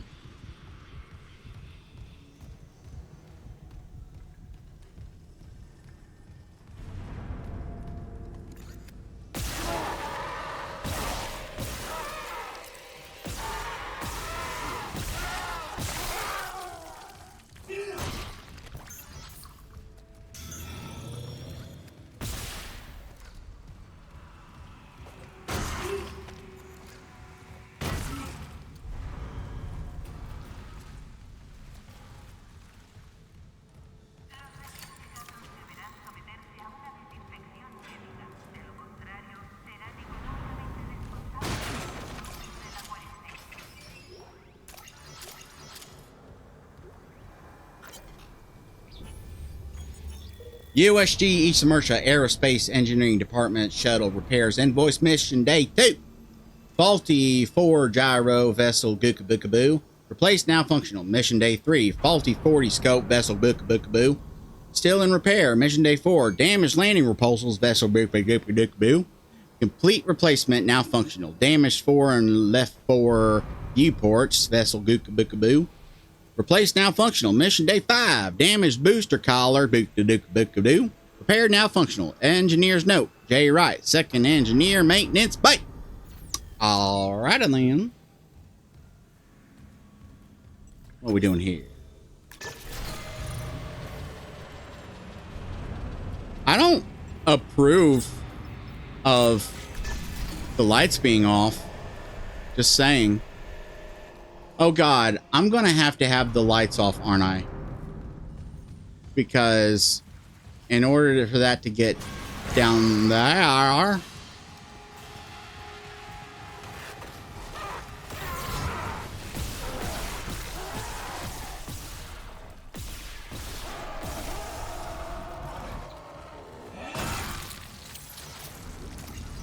because I'm gonna need. Okay, let me go take a look at this real quick.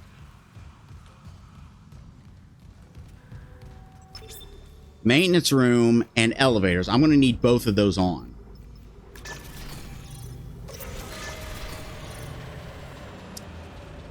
I don't approve of this. I just want it known I don't approve of what you're doing here.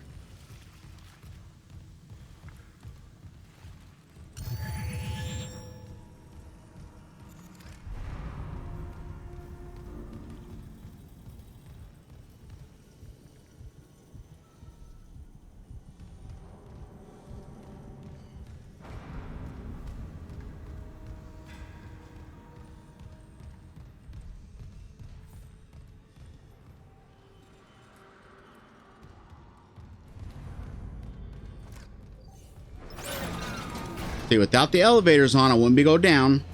And without the other thing, then I wouldn't be able to get into the door down there. Which means I needed the lights off. Awesome.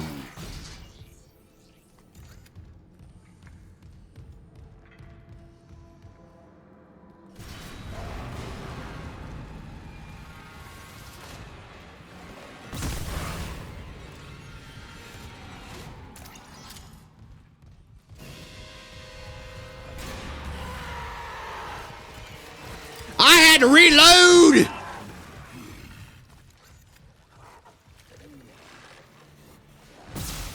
Fucking Dark Souls hitboxes. I shot through that. I just want it known. Run it back. Watch the replay. I was even right between those. See, here's the problem. With that, you can clearly see the reticle going beyond it. But with that, there's the reticle isn't going beyond it. See? See that? That's some bullshit is what that is. That's some bullshit. That's some straight up bull dinky.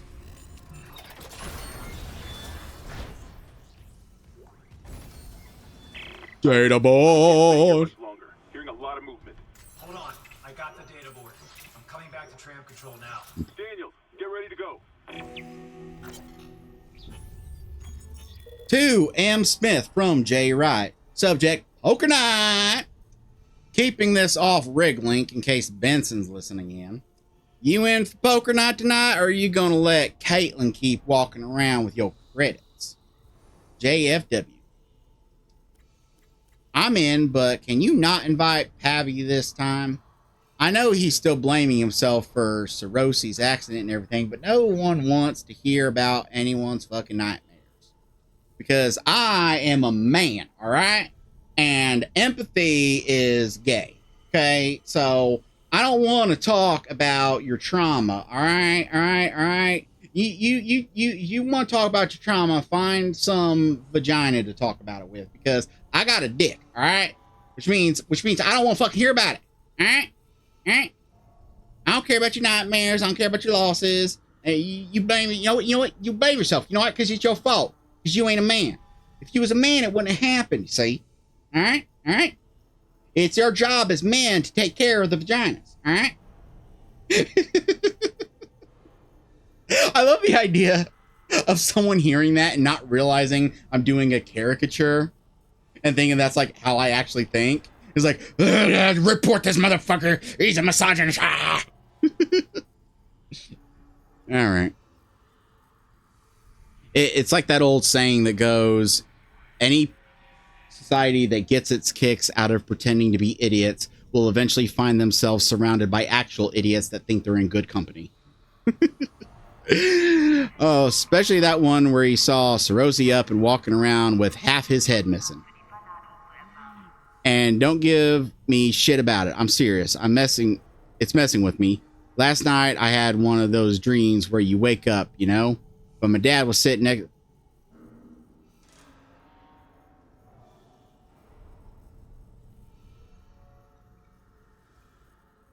Bruh.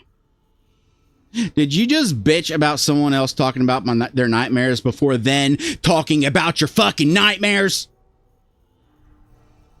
Jesus Christ, this goes beyond fucking toxic masculinity and goes just straight up to being a fucking hypocrite. I hope Smith, whatever his name is. Yeah, Smith. I hope Smith is dead. I need to find Smith dead. I need to find him dead so I can stomp on him. No, I need to find him infected by a necromorph so I can shoot him and then stomp on him. Felt so real, I kept seeing him out of the corner of my eye all day. And trust me, that's one son of a bitch who needs to stay dead. You fucking... The sad thing is, I've met people like that will trauma dump on you, and then the moment you try to talk about anything you're going through, they're like, I'm not your therapist. Leave me alone about that. Oh, Jesus Christ. Am I projecting? Maybe. Maybe a little. Bench. Upgrade weapons. Improve the weapon. Select weapon or rig capabilities by investing power nodes. Unlock new upgrades to gain access to unique upgrades and expand the weapons. Oh, Jesus Christ. Fucking blood. Ow. That... I don't know why that hit me so suddenly.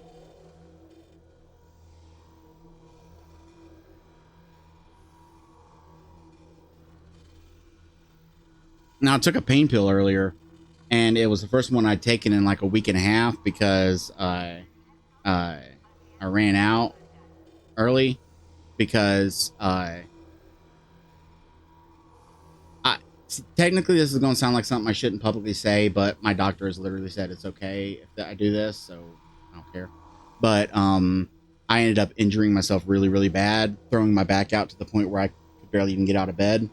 And so for like a week or so, I took like, I wouldn't say double, but like a little extra of my daily dose. But you know, the downshot of that is I ran out earlier than when my refill date was. And I got a refill today and I took some and I just felt like it kicking in. And it just made me go whoosh. Anyway, gain access to unique upgrades and expand the weapons upgrade graph. Bring upgrade parts to the match. Reset upgrades. Reset. Okay. Okie dokie. Let's see here. See, I don't know.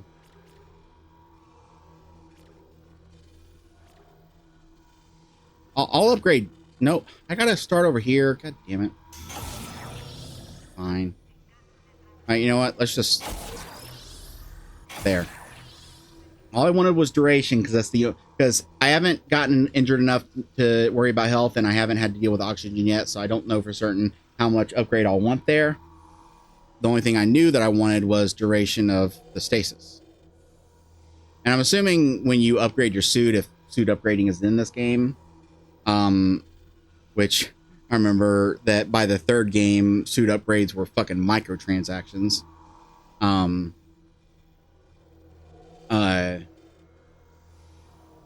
So duration was the only thing I knew for certain that I wanted, and now I can't afford any plasma cutter stuff. Oh well.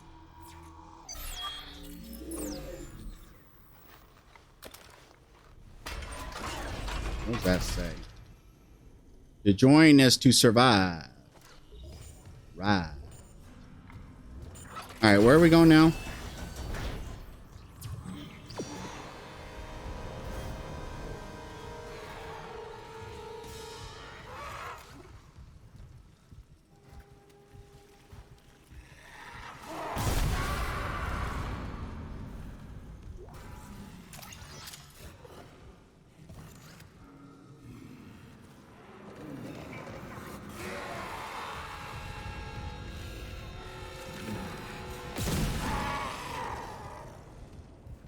Yoink.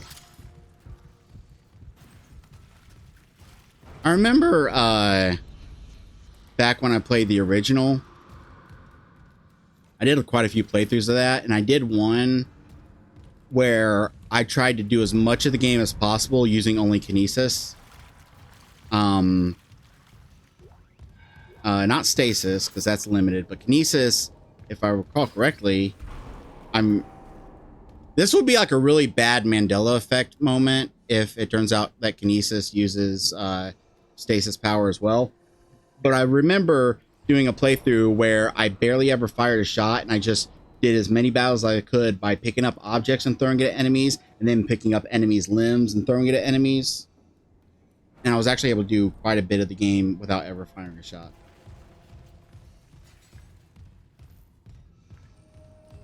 I think the only times oh, fuck a duck.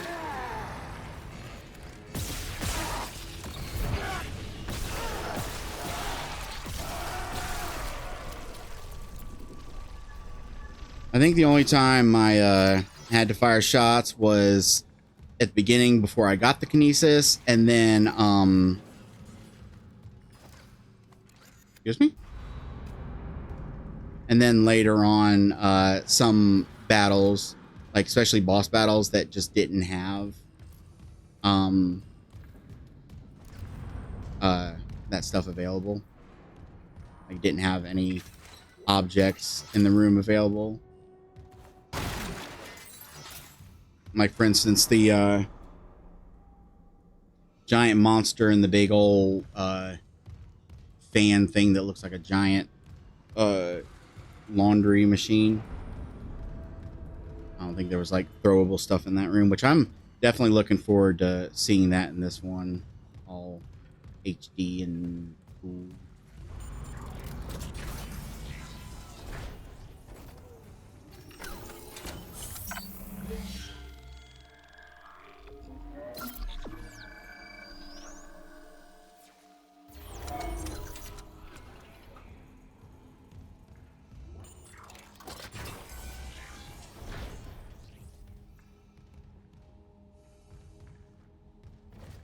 I don't need it.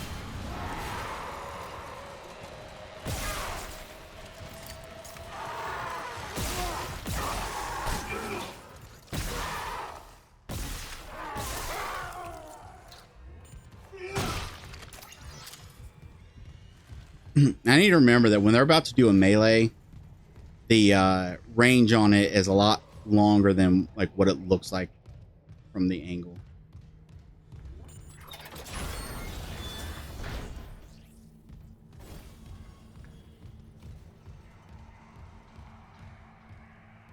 Data board? Yeah, I got the data board. Where I put it?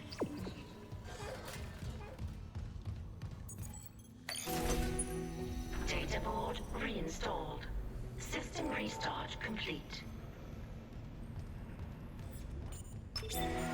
Maintenance complete. Calling tram. It's clear.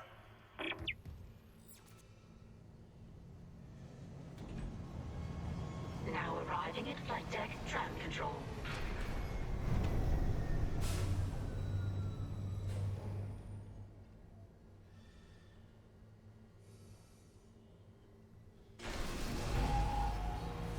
You're welcome.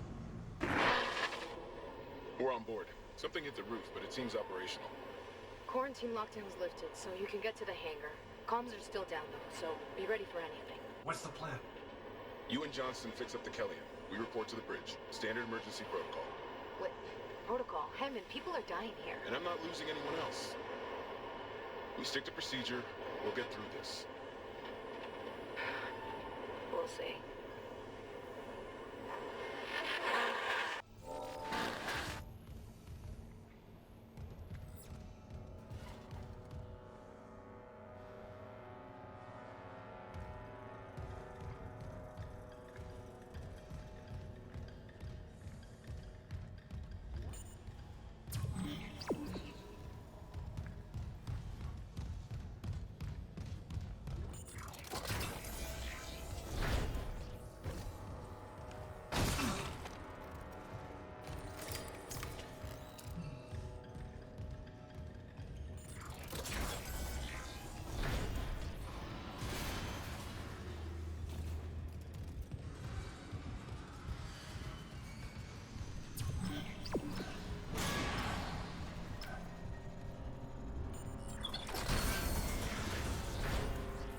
I wonder if there's some level, I can't remember if there was in the original, but I wonder if there's some level of randomization when it comes to that.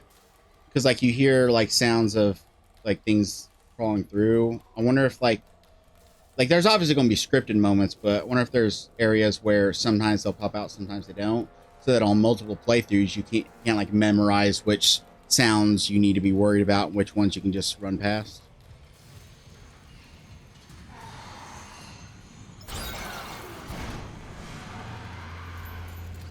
And Buddy's still gonna be up here? Oh, is the body that got chopped in half gonna still be up here? That'd be cool.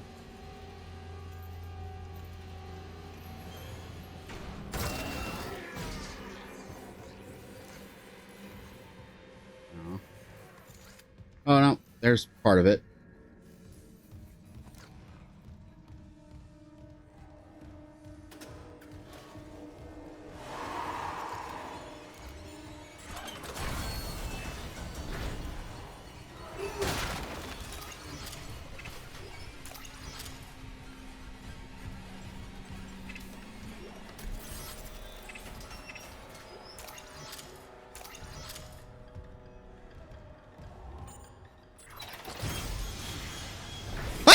Keep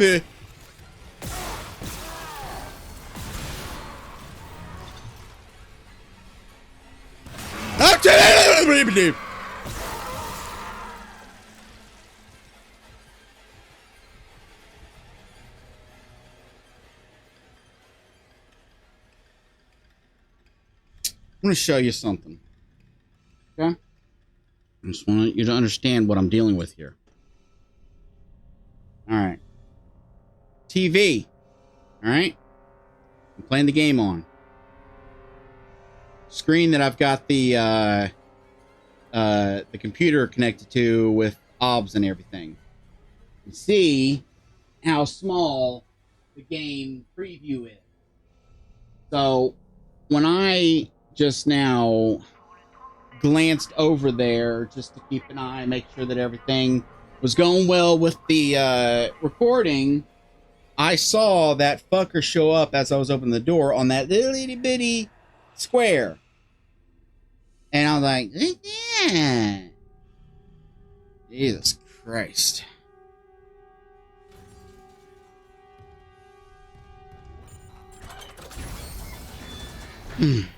Okay.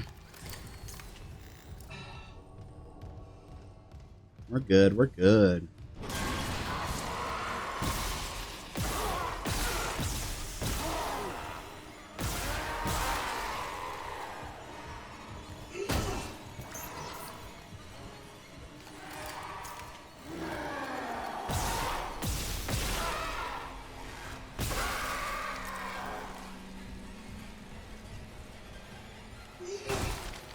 The one thing I'll say is that I'm not sure if this series ever actually explained why shooting their limbs works, because it's like, for one, you can still kill them by shooting their bodies. It just takes a lot more hits.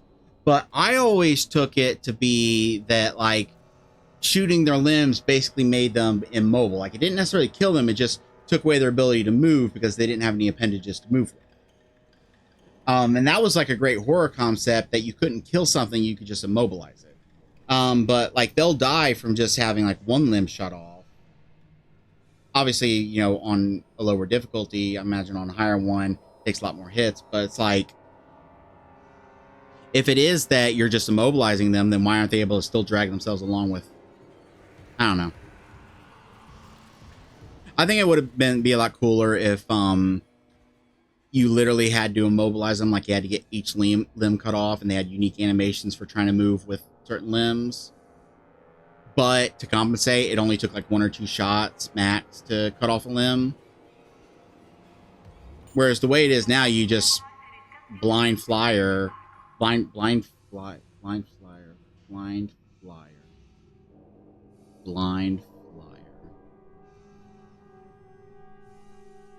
Look, I'm high right now. Leave me alone.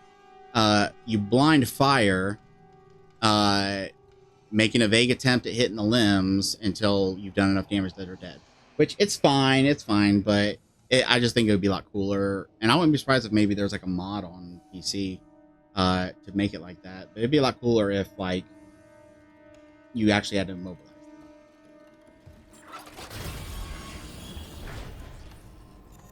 All right, that fan jumped up and spooked me.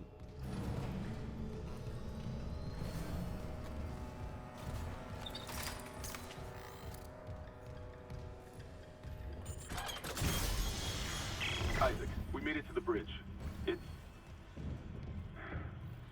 There's no survivors. Daniels is trying to get into the command computer.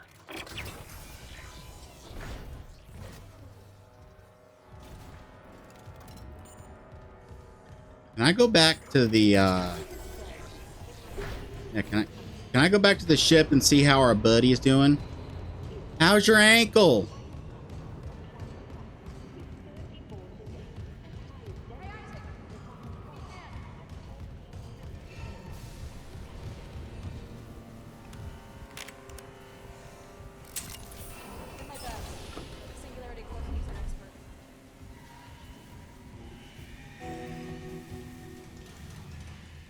Got on you.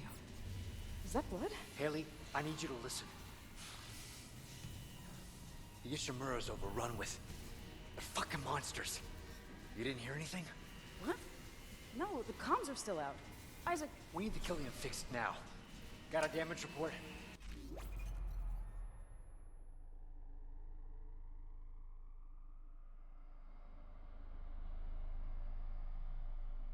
Would you like to know how stupid I am? I literally, as I was walking towards the ship, I said, how's your ankle? Then once I was in here, I'm like, why is she standing so weird? What's going on there? Why are you looking like you're doing like some weird ballerina pose? What's going on? Yeah, it's there.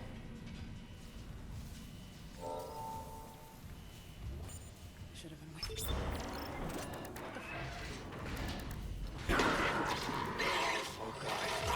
Singularity core. Singularity core. Evacuate the fleet to minimum safety. Go!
Isaac, what's happening down there? Johnson's gone.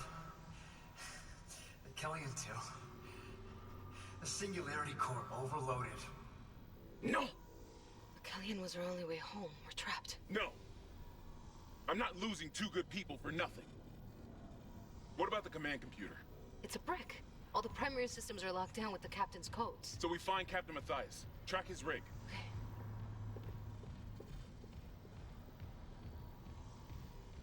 Okay, here. Captain Benjamin Matthias. Location medical. Status deceased? Even the captain? God. Isaac, you're closer to medical. You can double back and cut through maintenance. Find the captain's body and get his rig. With his codes, we... What was that?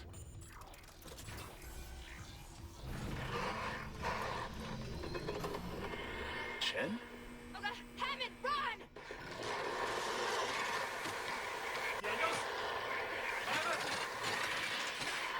Shit. Okay then. Now see, I thought I was being super special smarty man by backtracking there, and then when it started a cutscene, I was like, oh, I'm going to get some special little bonus scene from having the forethought to backtrack to a place. And then I don't remember any of the events that occurred there, but I do remember that ship blowing up. As it started blowing up, I do remember, I'm like, oh yeah, the ship we arrived on blew up. I remember that. So I can't remember if that Haley, whatever her name was on in it originally. I don't really remember her. But if things went back then the same way they went now with her dying that quick, then it makes sense that I remember, but anywho.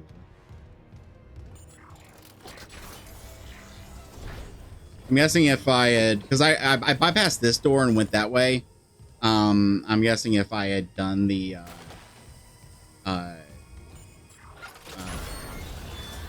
little GPS thing, I probably would have gotten like a thing telling me to go back to the ship.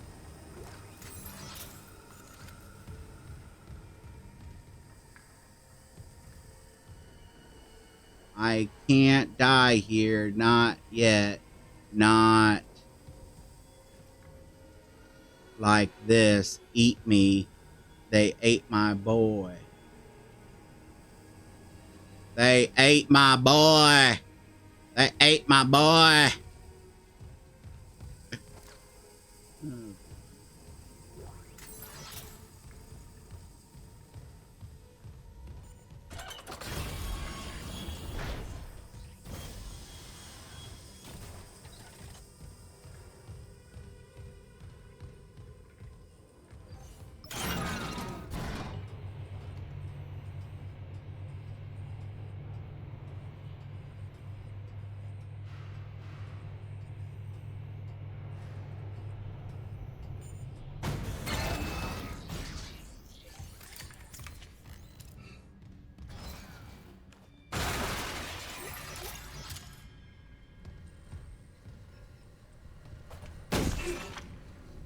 I can't remember if there's like ever a point where stomping something that's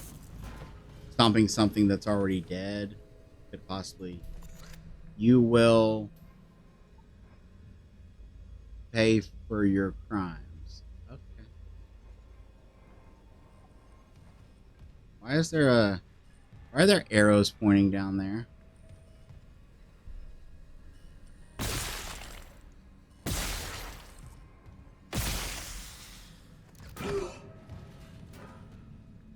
Whatever.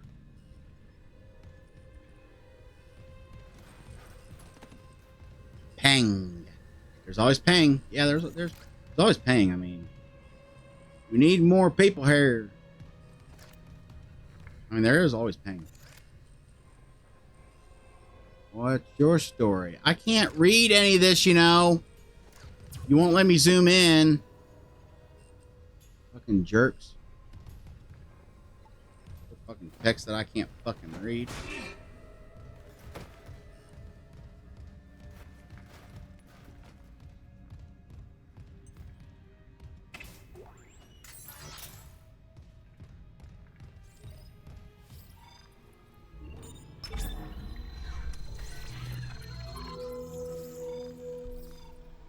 Alright, purchase with credits, bring schematics, gain new items from the inventory cell, currently held items, replacement storage. When the inventory is full, place items in storage or achieve sell. Storage system can be accessed via any store. I have just enough credits to buy the next suit upgrade.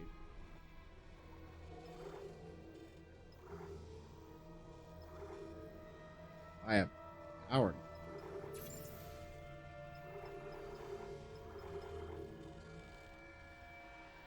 Okay, so those are just sell things.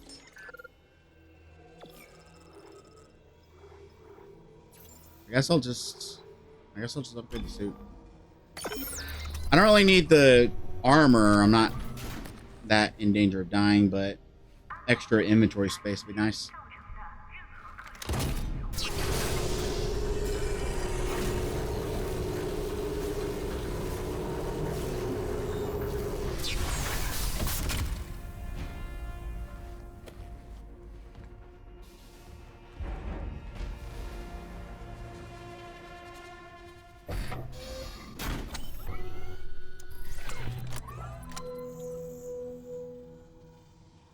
Alright. Then I'll get the node next time.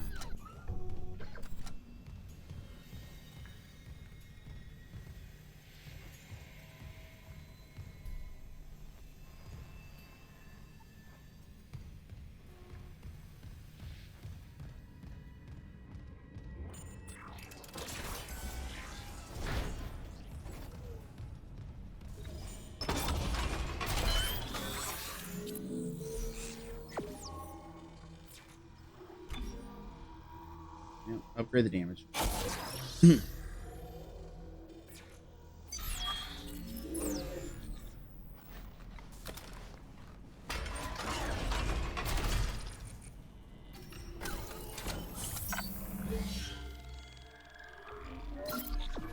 at the 2-hour mark. I want to at least play for 3 hours.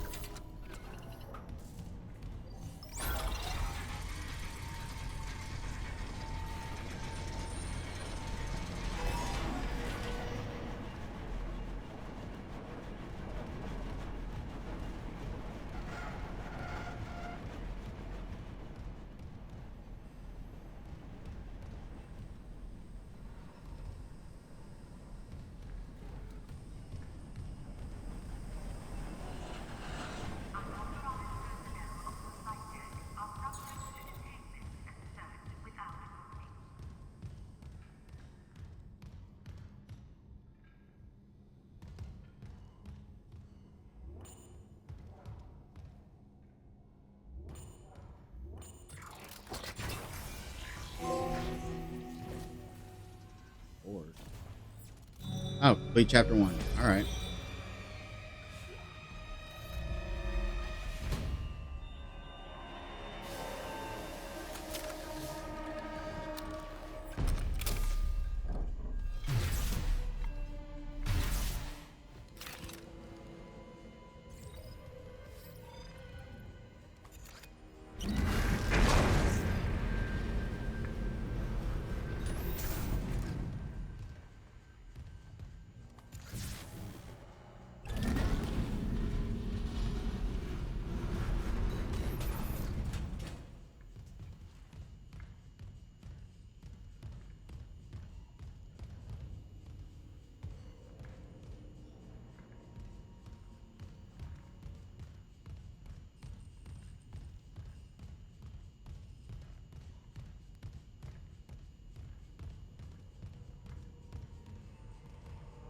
I get the feeling there's more to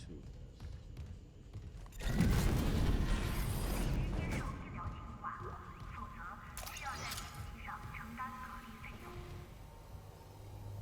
Scan rig to unlock workstation. What? What do you mean by that?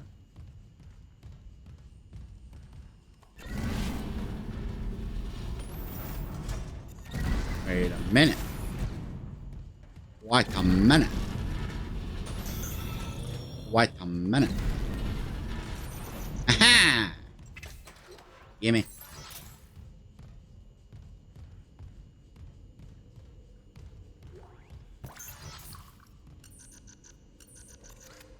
Okay, but can I also... Yeah. Okay, how do I...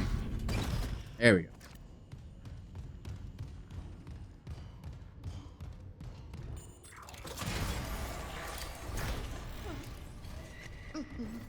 Gotta hold the line. They all came back. Why is there a hand floating in front of you, sweetheart? I mean, I'm sorry about what happened to you, but why is there a hand floating in front of you? That's weird. Oh, wait. It's like a hand with like a little spike coming out of it.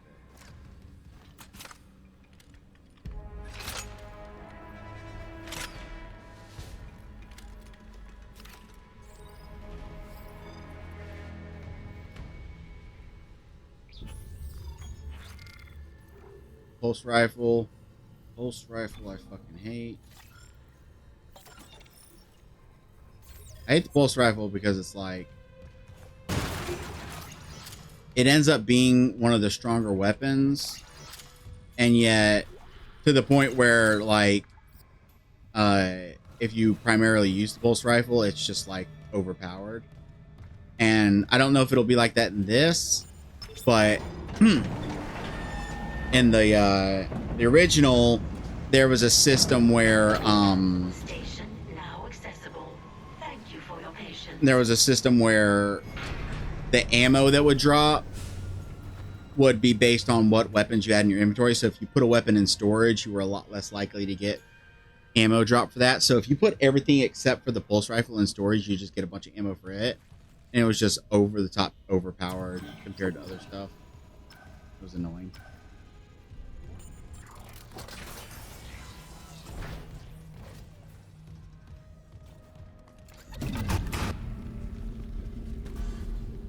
And it's like, yeah, it's easy to say, well, if you don't like it, just don't use it. And yeah, you can just not use it.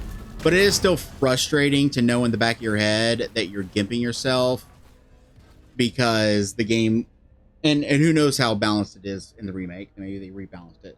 But at least in the original, you have to either choose between gimping yourself by not using a strong weapon or using the strong weapon and completely forgoing the main like selling point that the entire fucking game was built on. You know what I'm saying?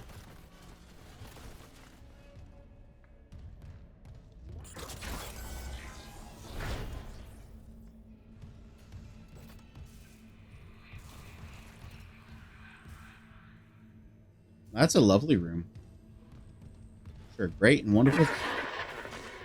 Isaac, have you heard from Daniels? We were attacked. She ran the other way. No, nothing. Medical's a slaughterhouse. They barricaded access to the morgue.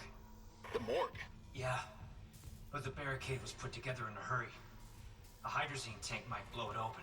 Just need a detonator, like maybe a shock pad. Nicole could be through there if... Isaac, the one who attacked us. I swear to God it was Chen. But I saw him die. If they barricaded the morgue, maybe it was to keep something in.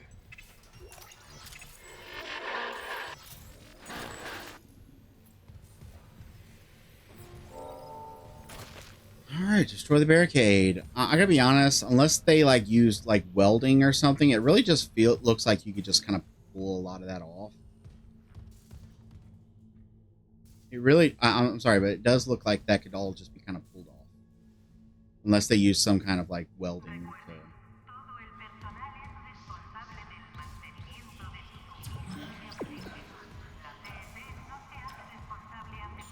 research.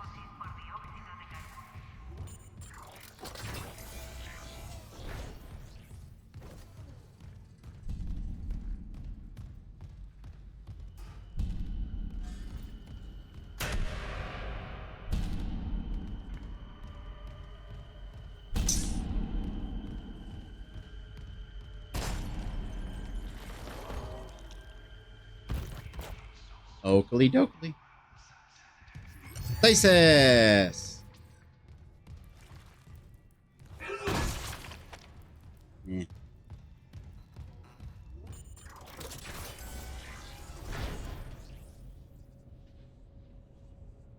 fuck is that?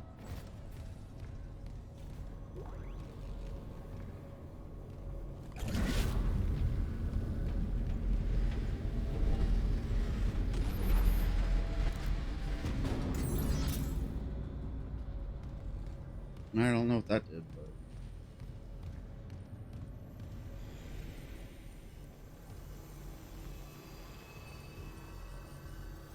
oh shit. Now I'm too lazy right now, but I know that you can translate marker language.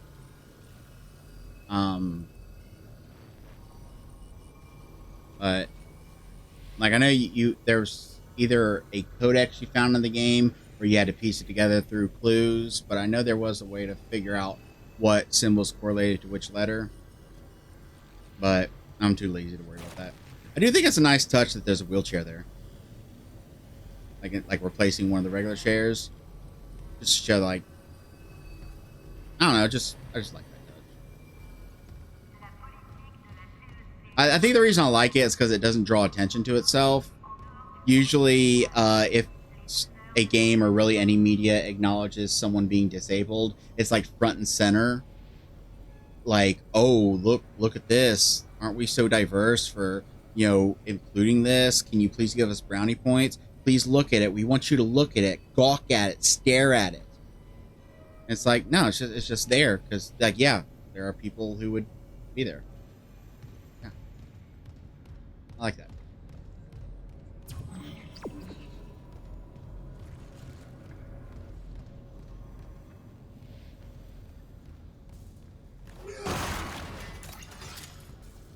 The hell did I pick up? Oh, pulse rounds. I'm gonna put the pulse rifle in storage as soon as I can.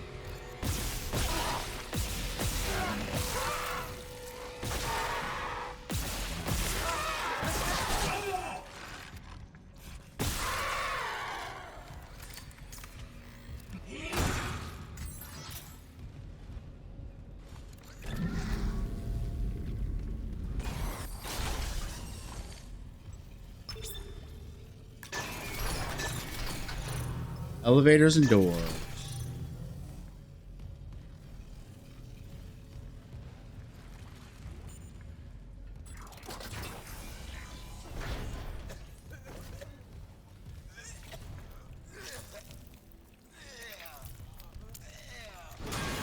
Okay, buddy.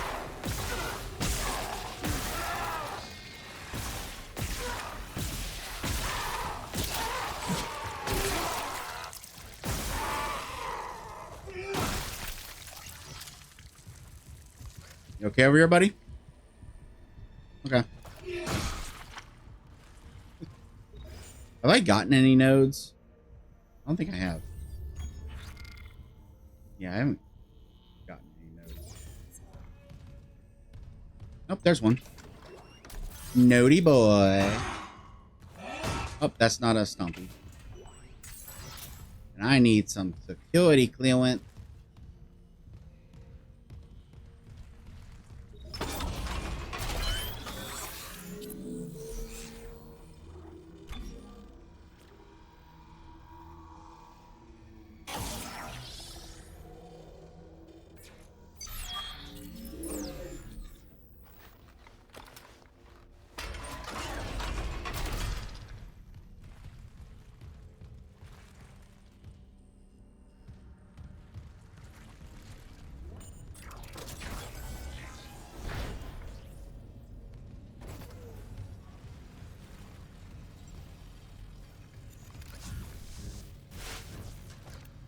Oh, I was wondering why there was a blue coming from that, but that's just the power that I just set up earlier. Okay.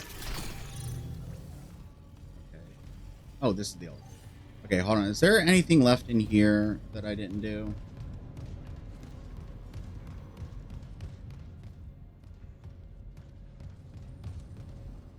No. Well. Wait, if I switch it back to doors. Oh, let me switch it back to doors. Will it activate this one over here? Yes, it shall.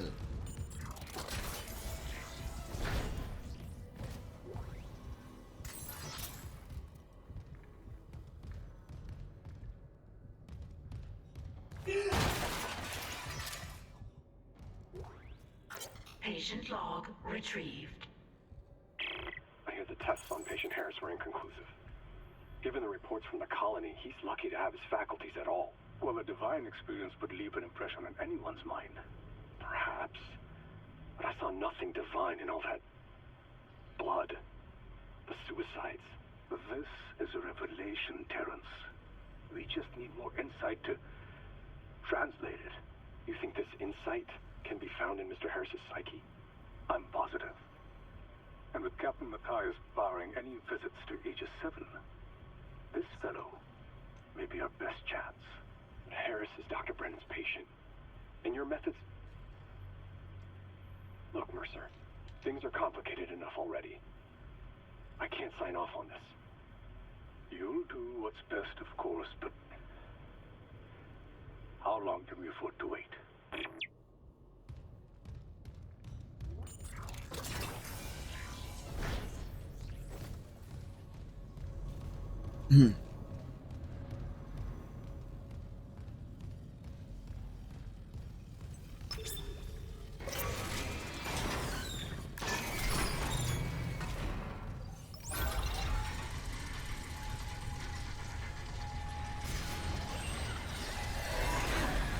Oh, hello.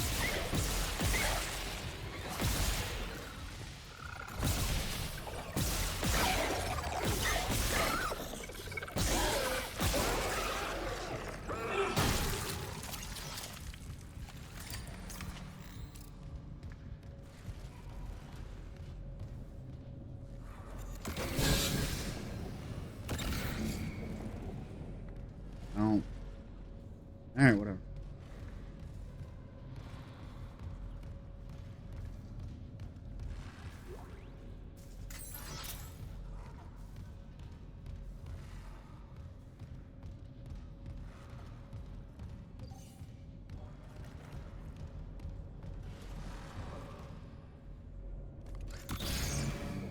Wrong fucking...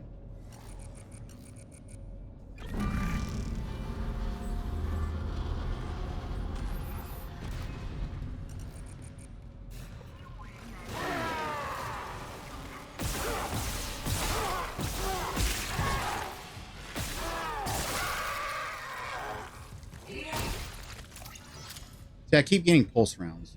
I'm hoping that when I find storage, I can get rid of the pulse rifle, and then hopefully, the game works the way it did originally, where you don't get ammo much for weapons that you infidels, for weapons that you don't have on you.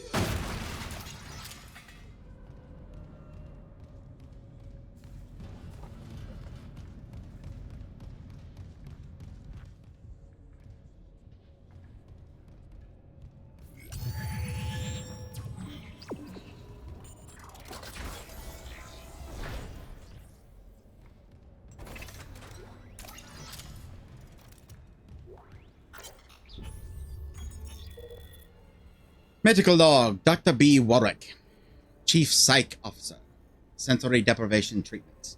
The diagnoses are stacking up as fast as I can file them. Sleep paralysis, hallucinations, nightmares, and paranoia. I'm getting patients from all over the ship. No underlying cause is showing up in environmental analysis, foodstuffs, or radiation levels. I admit I am at a loss. Mercer says he and Kine are working on a hypothesis. So in the meantime, I'm treating these symptoms. I'm seeing some improvement with sensory deprivation treatments and our zero-G therapy pods. But the fucking fly! Get up, get up.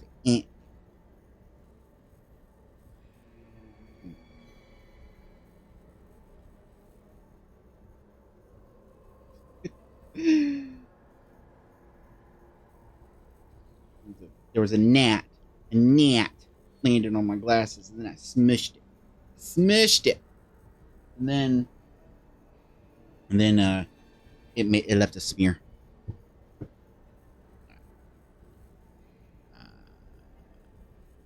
In our zero-G therapy pods. but the sheer number of patients we're managing bothers me. Those systems are old, and they need an overhaul. With so many pods active, I worry that what might happen if there's a serious power surge down there. But nothing else seems to help. I suppose the odds are low enough. I'd rather take a small calculated risk than have dozens of miners and engineers impaired around heavy machinery.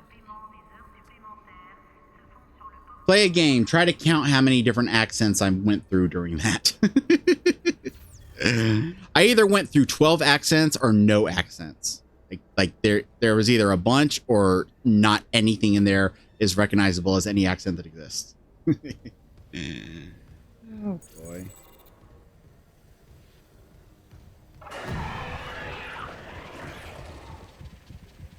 Rude.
Zero gravity.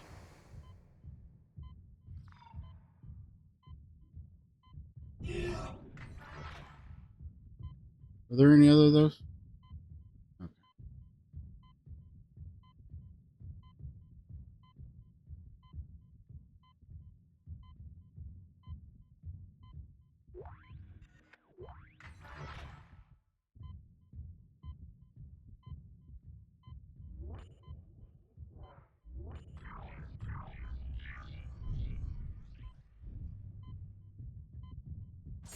Exiting vacuum.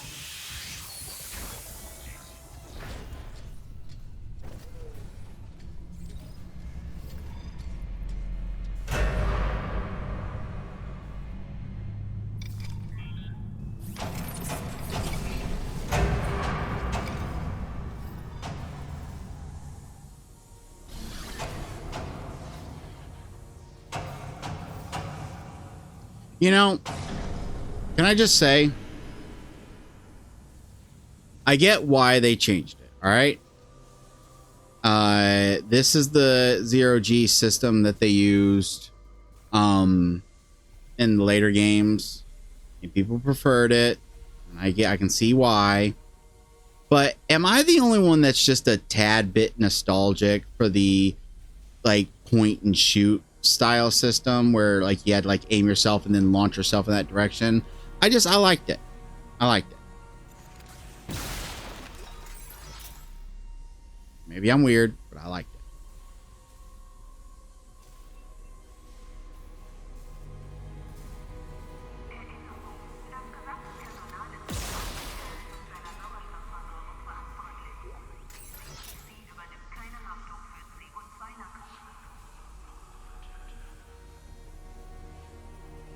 I hear that whispering. Don't fuck with me. Oh, you know what I was thinking, a good fake out. I was talking about like whether they're gonna play it straight with the twist or you know, try something new with it. Obviously, if they just, you know, went in a direction of, oh no, she's alive in this version, that'd be kind of cheap because like that was such a like big like story twist thing. But what would be cool is if I can't remember exactly when it is, but if whatever point in the game originally you would find out you would find out that she's dead. When that point comes in this, have it show that she's alive, and then have that be a fake out of like after a little bit ways after that, it turns out she's dead. Just a thought. I think the way it revealed it in the original is that chick tells you to watch that video of her that you kept watching, but watch it all the way through, which shows that like not only is it a twist that she's dead, it's also a twist that he knew it, and it kind of drove him crazy. Exiting zero gravity. Tea time. You know, I'm not going to bother getting closer to that and trying to figure out what it says, because I think I just like that. I like to think that it just says tea time.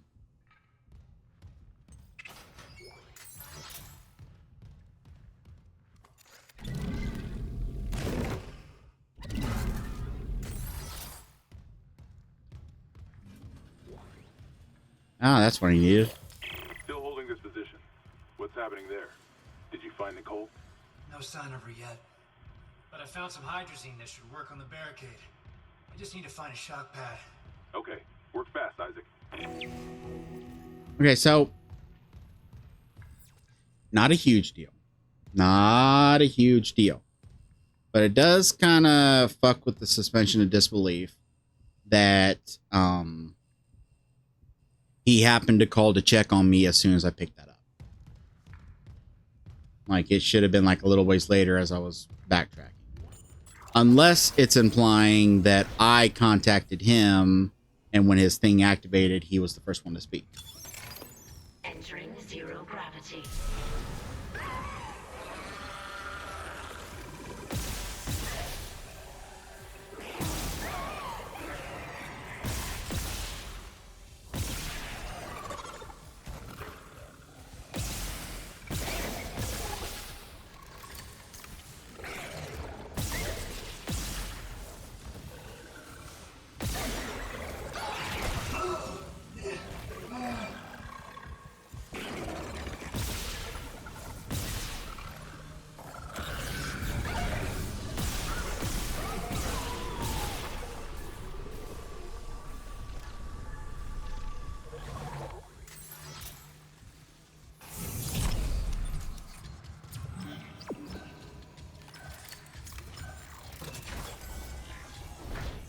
Now we're going back out here. I wonder if there will be an enemy out here. It shook the whole ship. I'll check it out. Entering vacuum. Wait. I don't... Oh! The layout's different now. Okay.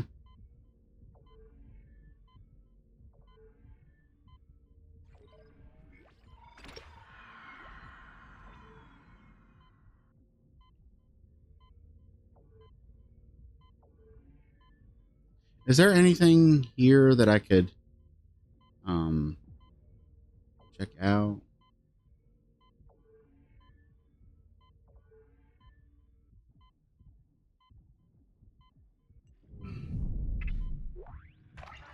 Eh.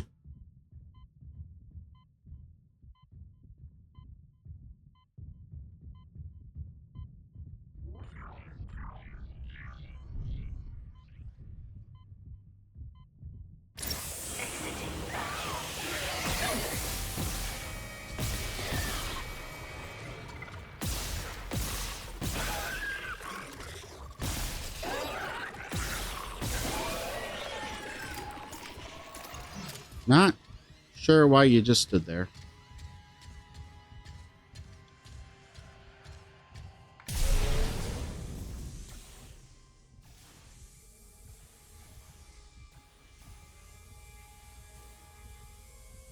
God.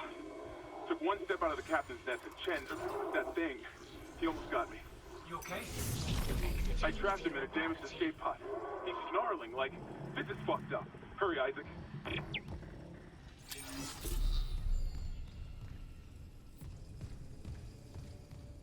camera had a little bit of a fit there for a second.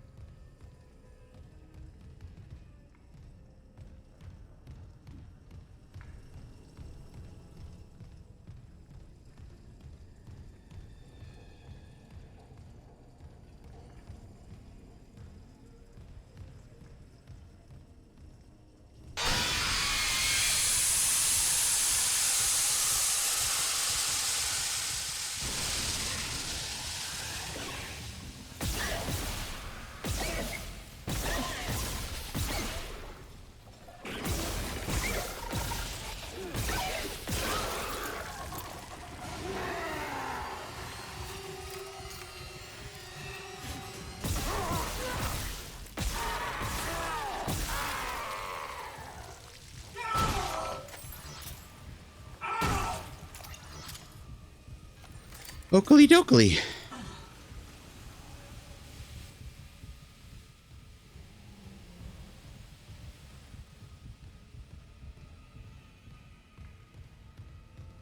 You know, and I think, especially with me playing on normal,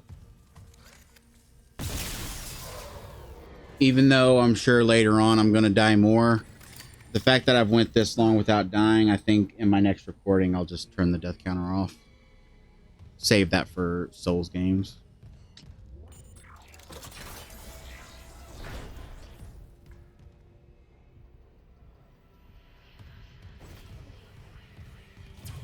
Is there anything this way?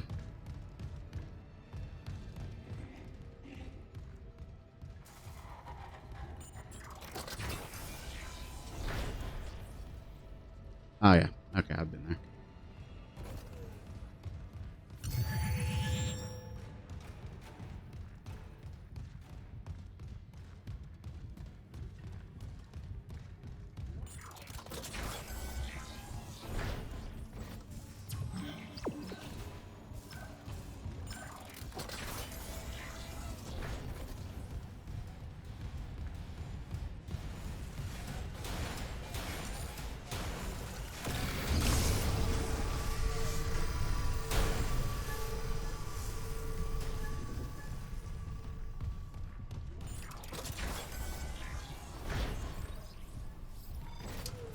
Oh yeah, this is going to be a lovely place where nothing bad is going to happen.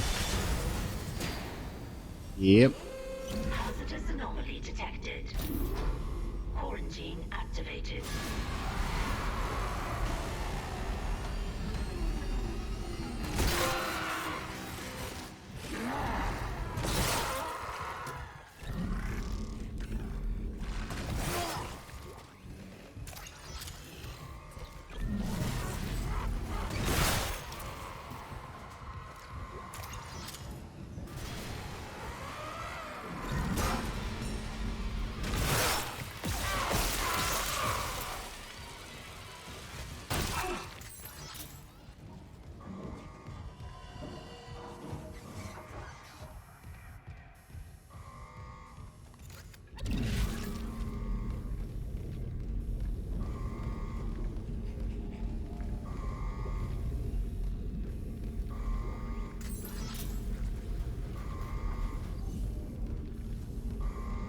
Hello. Any friendos? Any friendo Calrissians? Hello. Quarantine beepy still going.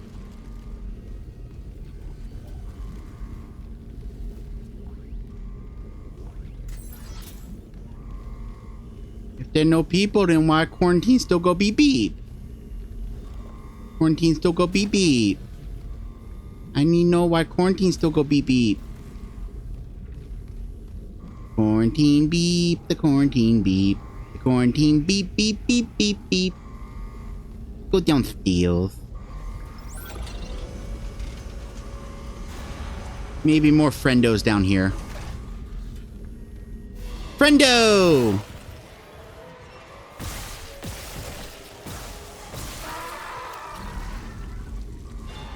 Boop. Boop.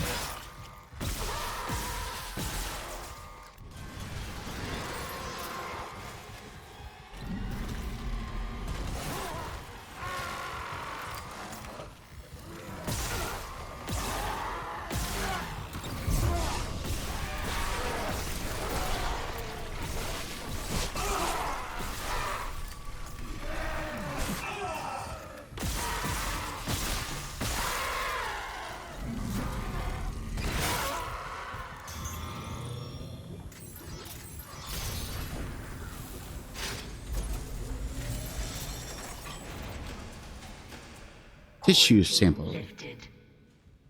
Tissue sample. I need a tissue sample? I need a tissue sample.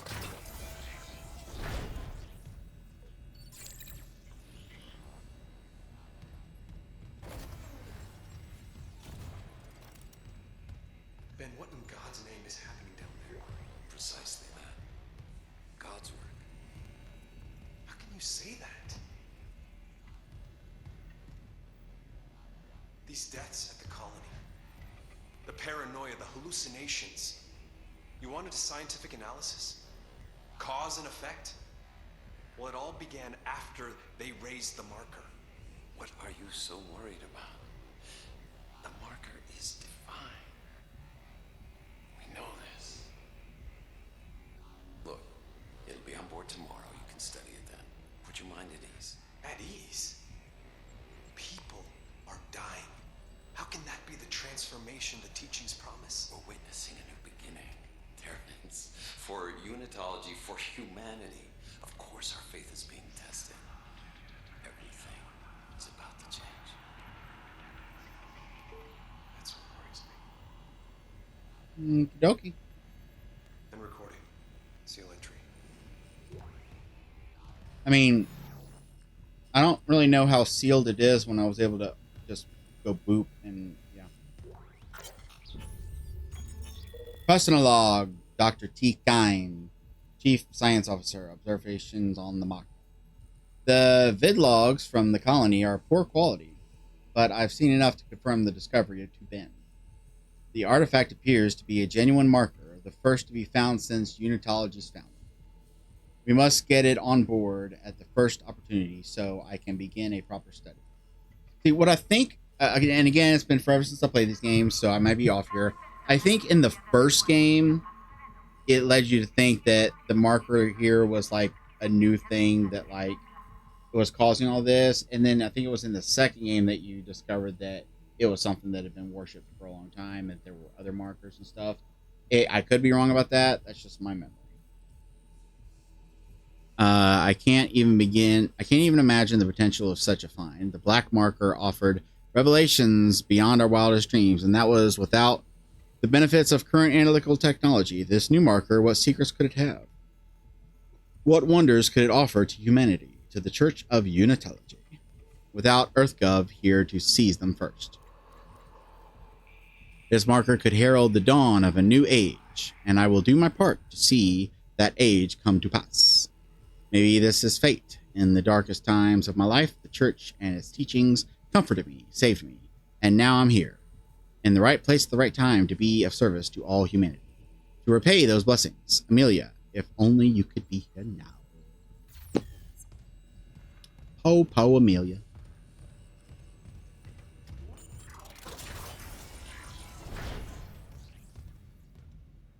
All right.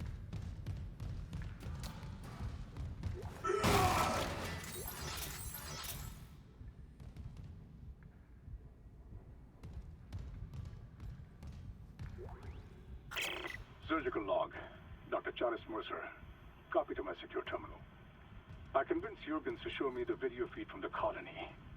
It's remarkable to finally see what I've sought all my life. The miners, this transformation, daylight death itself. Kine is erring on the side of caution. His faith has been shaken by these necromorphs, as he calls them. How strange. When my own faith has been so richly rewarded. With or without Kine, I must study one of these creatures. Or the next best thing. Brennan's patient, for example.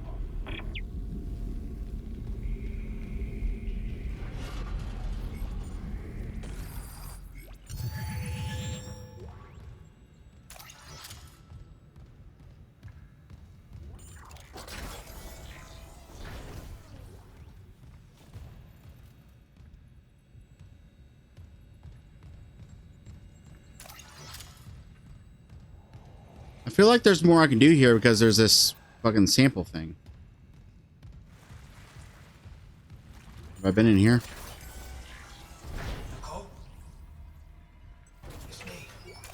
Oh, is this her office?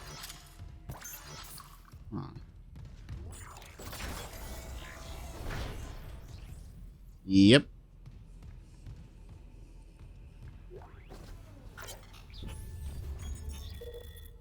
Send Dr. Brennan. Okay, dictation's on. I'll keep your name out of the transcript. Thanks. It's just so hard to remember what's real. Your church mentor talked to you again. He knows me and my girlfriend want to leave. I can feel it. Our last seminar was all about heretics. How everywhere unitologists who leave is an enemy of humanity. Unitology is big enough to take care of itself. This is about what's right for you. Just be careful.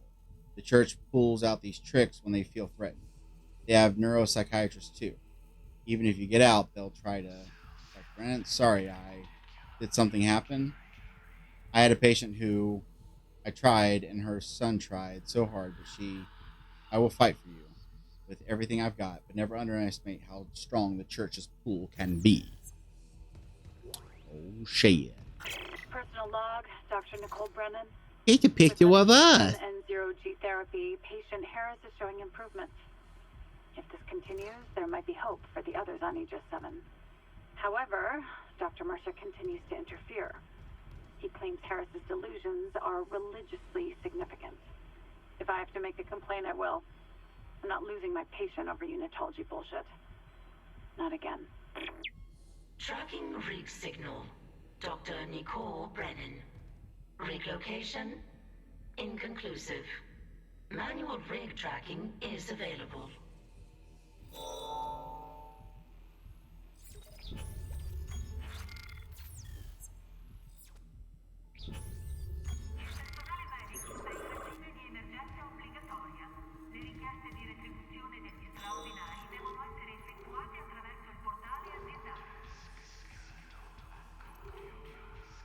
Alright, still gotta destroy the barricade.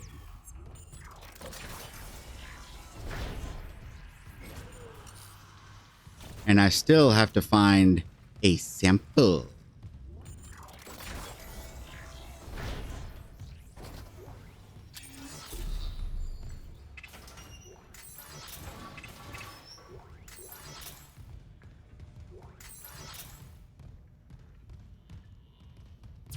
Okay, that's where I need to go. Do I have any... no, I don't have any notes. I'm going to go back upstairs. Because there was a door up there I couldn't get into because of the quarantine lockdown. I think I might be able to get in now.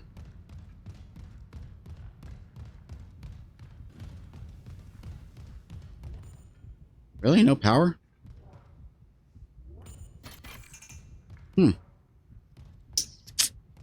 Well, then. Well, I be a monkey's uncle.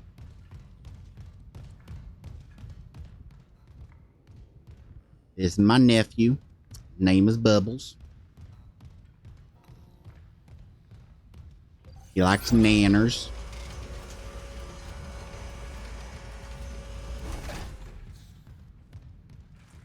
I'd like to be a monkey's uncle. Sounds fun. Don't question the things I'm saying. Wait,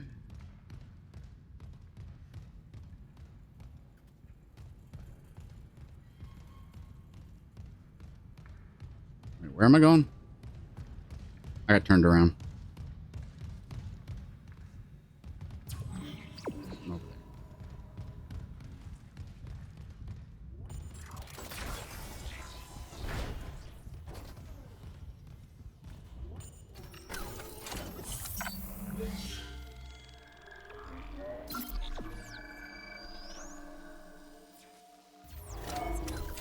All right, that's coming up on the 3-hour mark. I think I'm gonna take a breaky boo for now, and maybe I'll get to some more tonight, or if I decide I want to play some more video games, I might play some of the Elden Dong DLC. Finally get started on that.